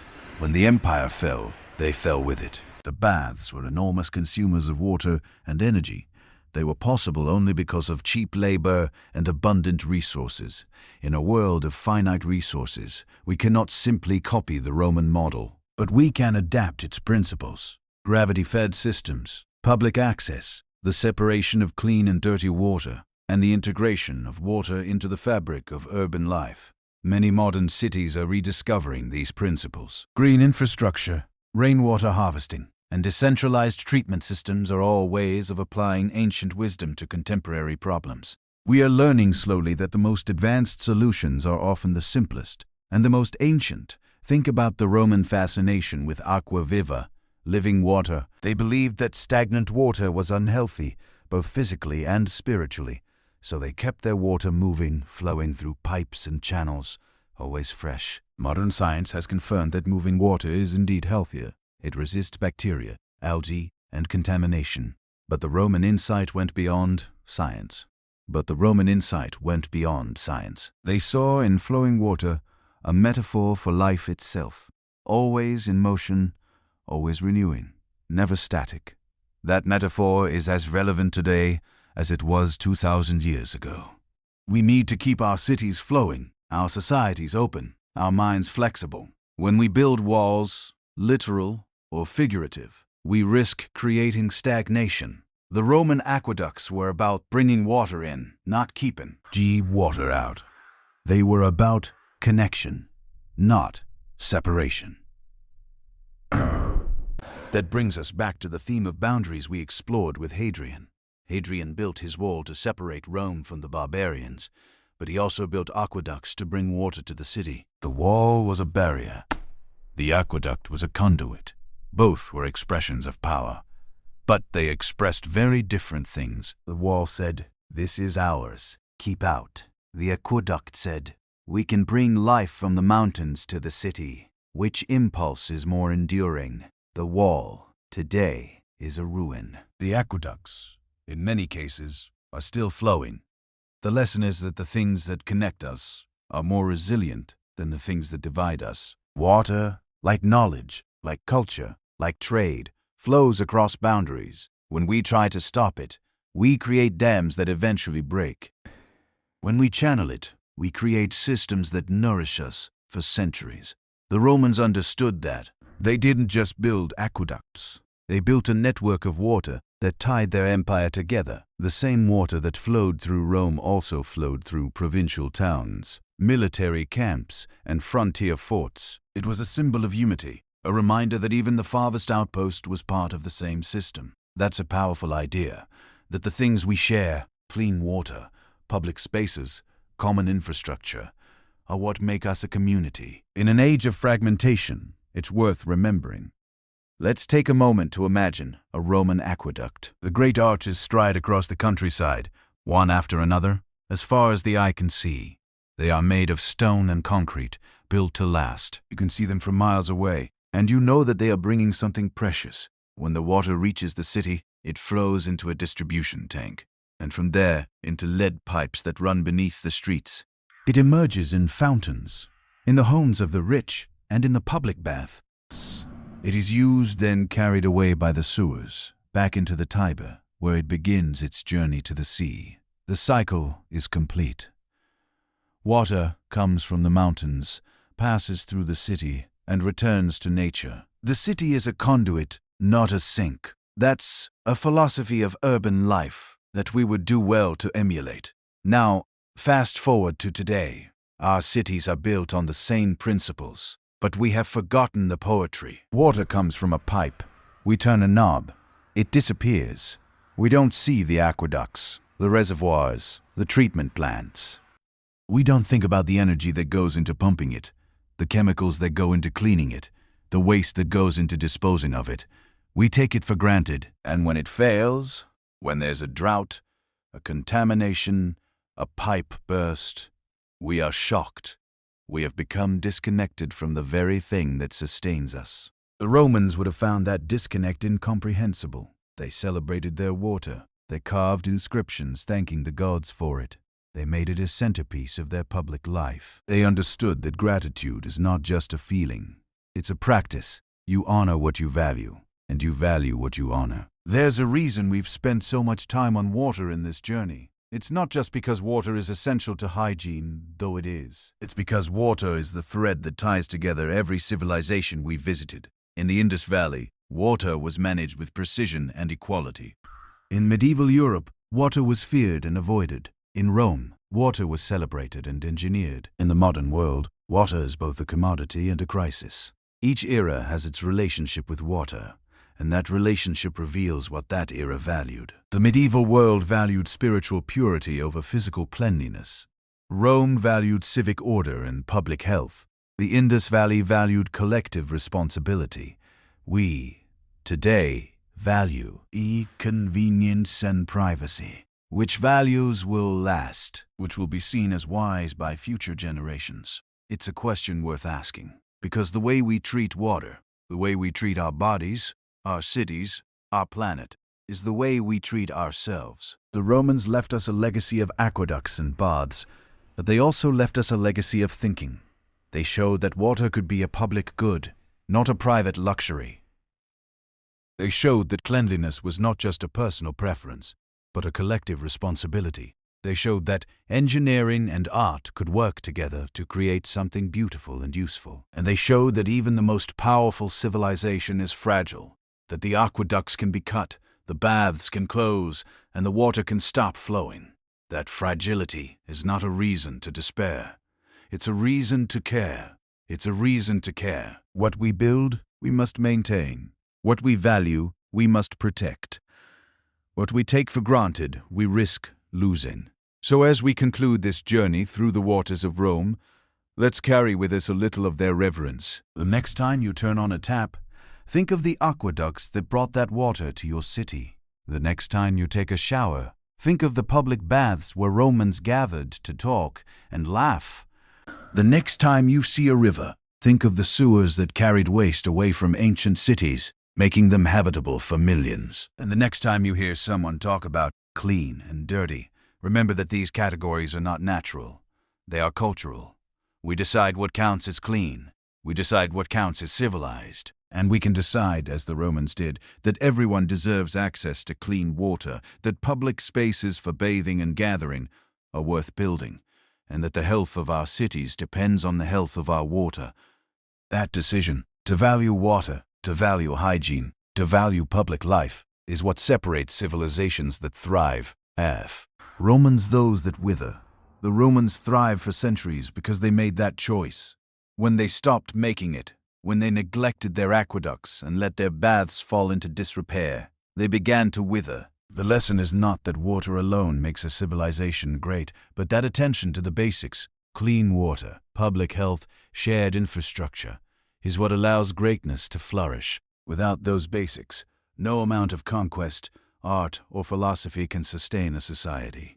We have our own basics to attend to. Climate change, water scarcity, aging infrastructure. We have our own choices to make. Will we invest in the things that connect us, or will we let them crumble? Will we see water as a public good or a private commodity? Will we build cities that bring us together or that isolate us? The Romans faced similar choices, and they often chose well. They weren't perfect. They were imperial, exploitative, and sometimes cruel. But they understood something that we often forget, that civilization is not just about grand monuments and military victories. It's about the daily flow of water, the shared bath, the clean street. It's about the small things that make life livable. And those small things, when done well, become the foundation of everything else. So here, at the end of this chapter, I want to leave you with an image. Imagine yourself standing in Rome 2,000 years ago. The sun is setting, and the city is cooling. You walk to the baths, not the grand baths of Caracalla, but a local one near your home. You pay a small coin, you pass through the entrance, and you enter a world of steam and marble. The water is warm, the light is soft, and the voices around you are a mix of Latin, Greek, and the local dialects of the provinces. You soak, you talk, you laugh. You wash away the dust of the day. When you leave, you feel clean, relaxed, part of something. That feeling of being connected, of being cared for, of being part of a system that works, is what the Romans built. It's what we're still trying to build. And whether we succeed or fail depends on whether we remember that the flow of water is also the flow of community, that the pipes beneath our streets are the veins of our cities, and that the simple act of getting clean can be, if we let it, a small act of civilization. Thank you for joining me on this long journey through time and water. The story doesn't end here, of course. It never does. But for now, let's close with a quiet moment. The sound of running water, the echo of ancient arches, the whisper of 1,000 years of flow. It's still there if we listen. And if we're lucky, it will still be there for those who come after us. And so, after all these centuries, after the stinking streets of medieval towns and the gleaming drains of Mohenjo-Daro, after the marble ambition of Hadrian and the muddy trail of Lewis and Clark, after the flowing waters of Rome and the quiet fear of a bath, we arrive back where we started, with ourselves. Because history, when you really look at it, is not about dates and names. It's about choices. The choice to build a sewer or dump waste in the street. The choice to welcome strangers or build a wall. The choice to wash your hands or blend the water. Every generation makes these choices, and every generation lives with the consequences. The people we met along this journey. The medieval monk who prayed instead of bathed, the Indus engineer who laid a perfect drain, the emperor who loved and killed, the explorers who opened a door they could not close. They were not so different from us. They had the same fears, the same hopes, the same blind spots. They wanted to be clean, to be safe, to be remembered.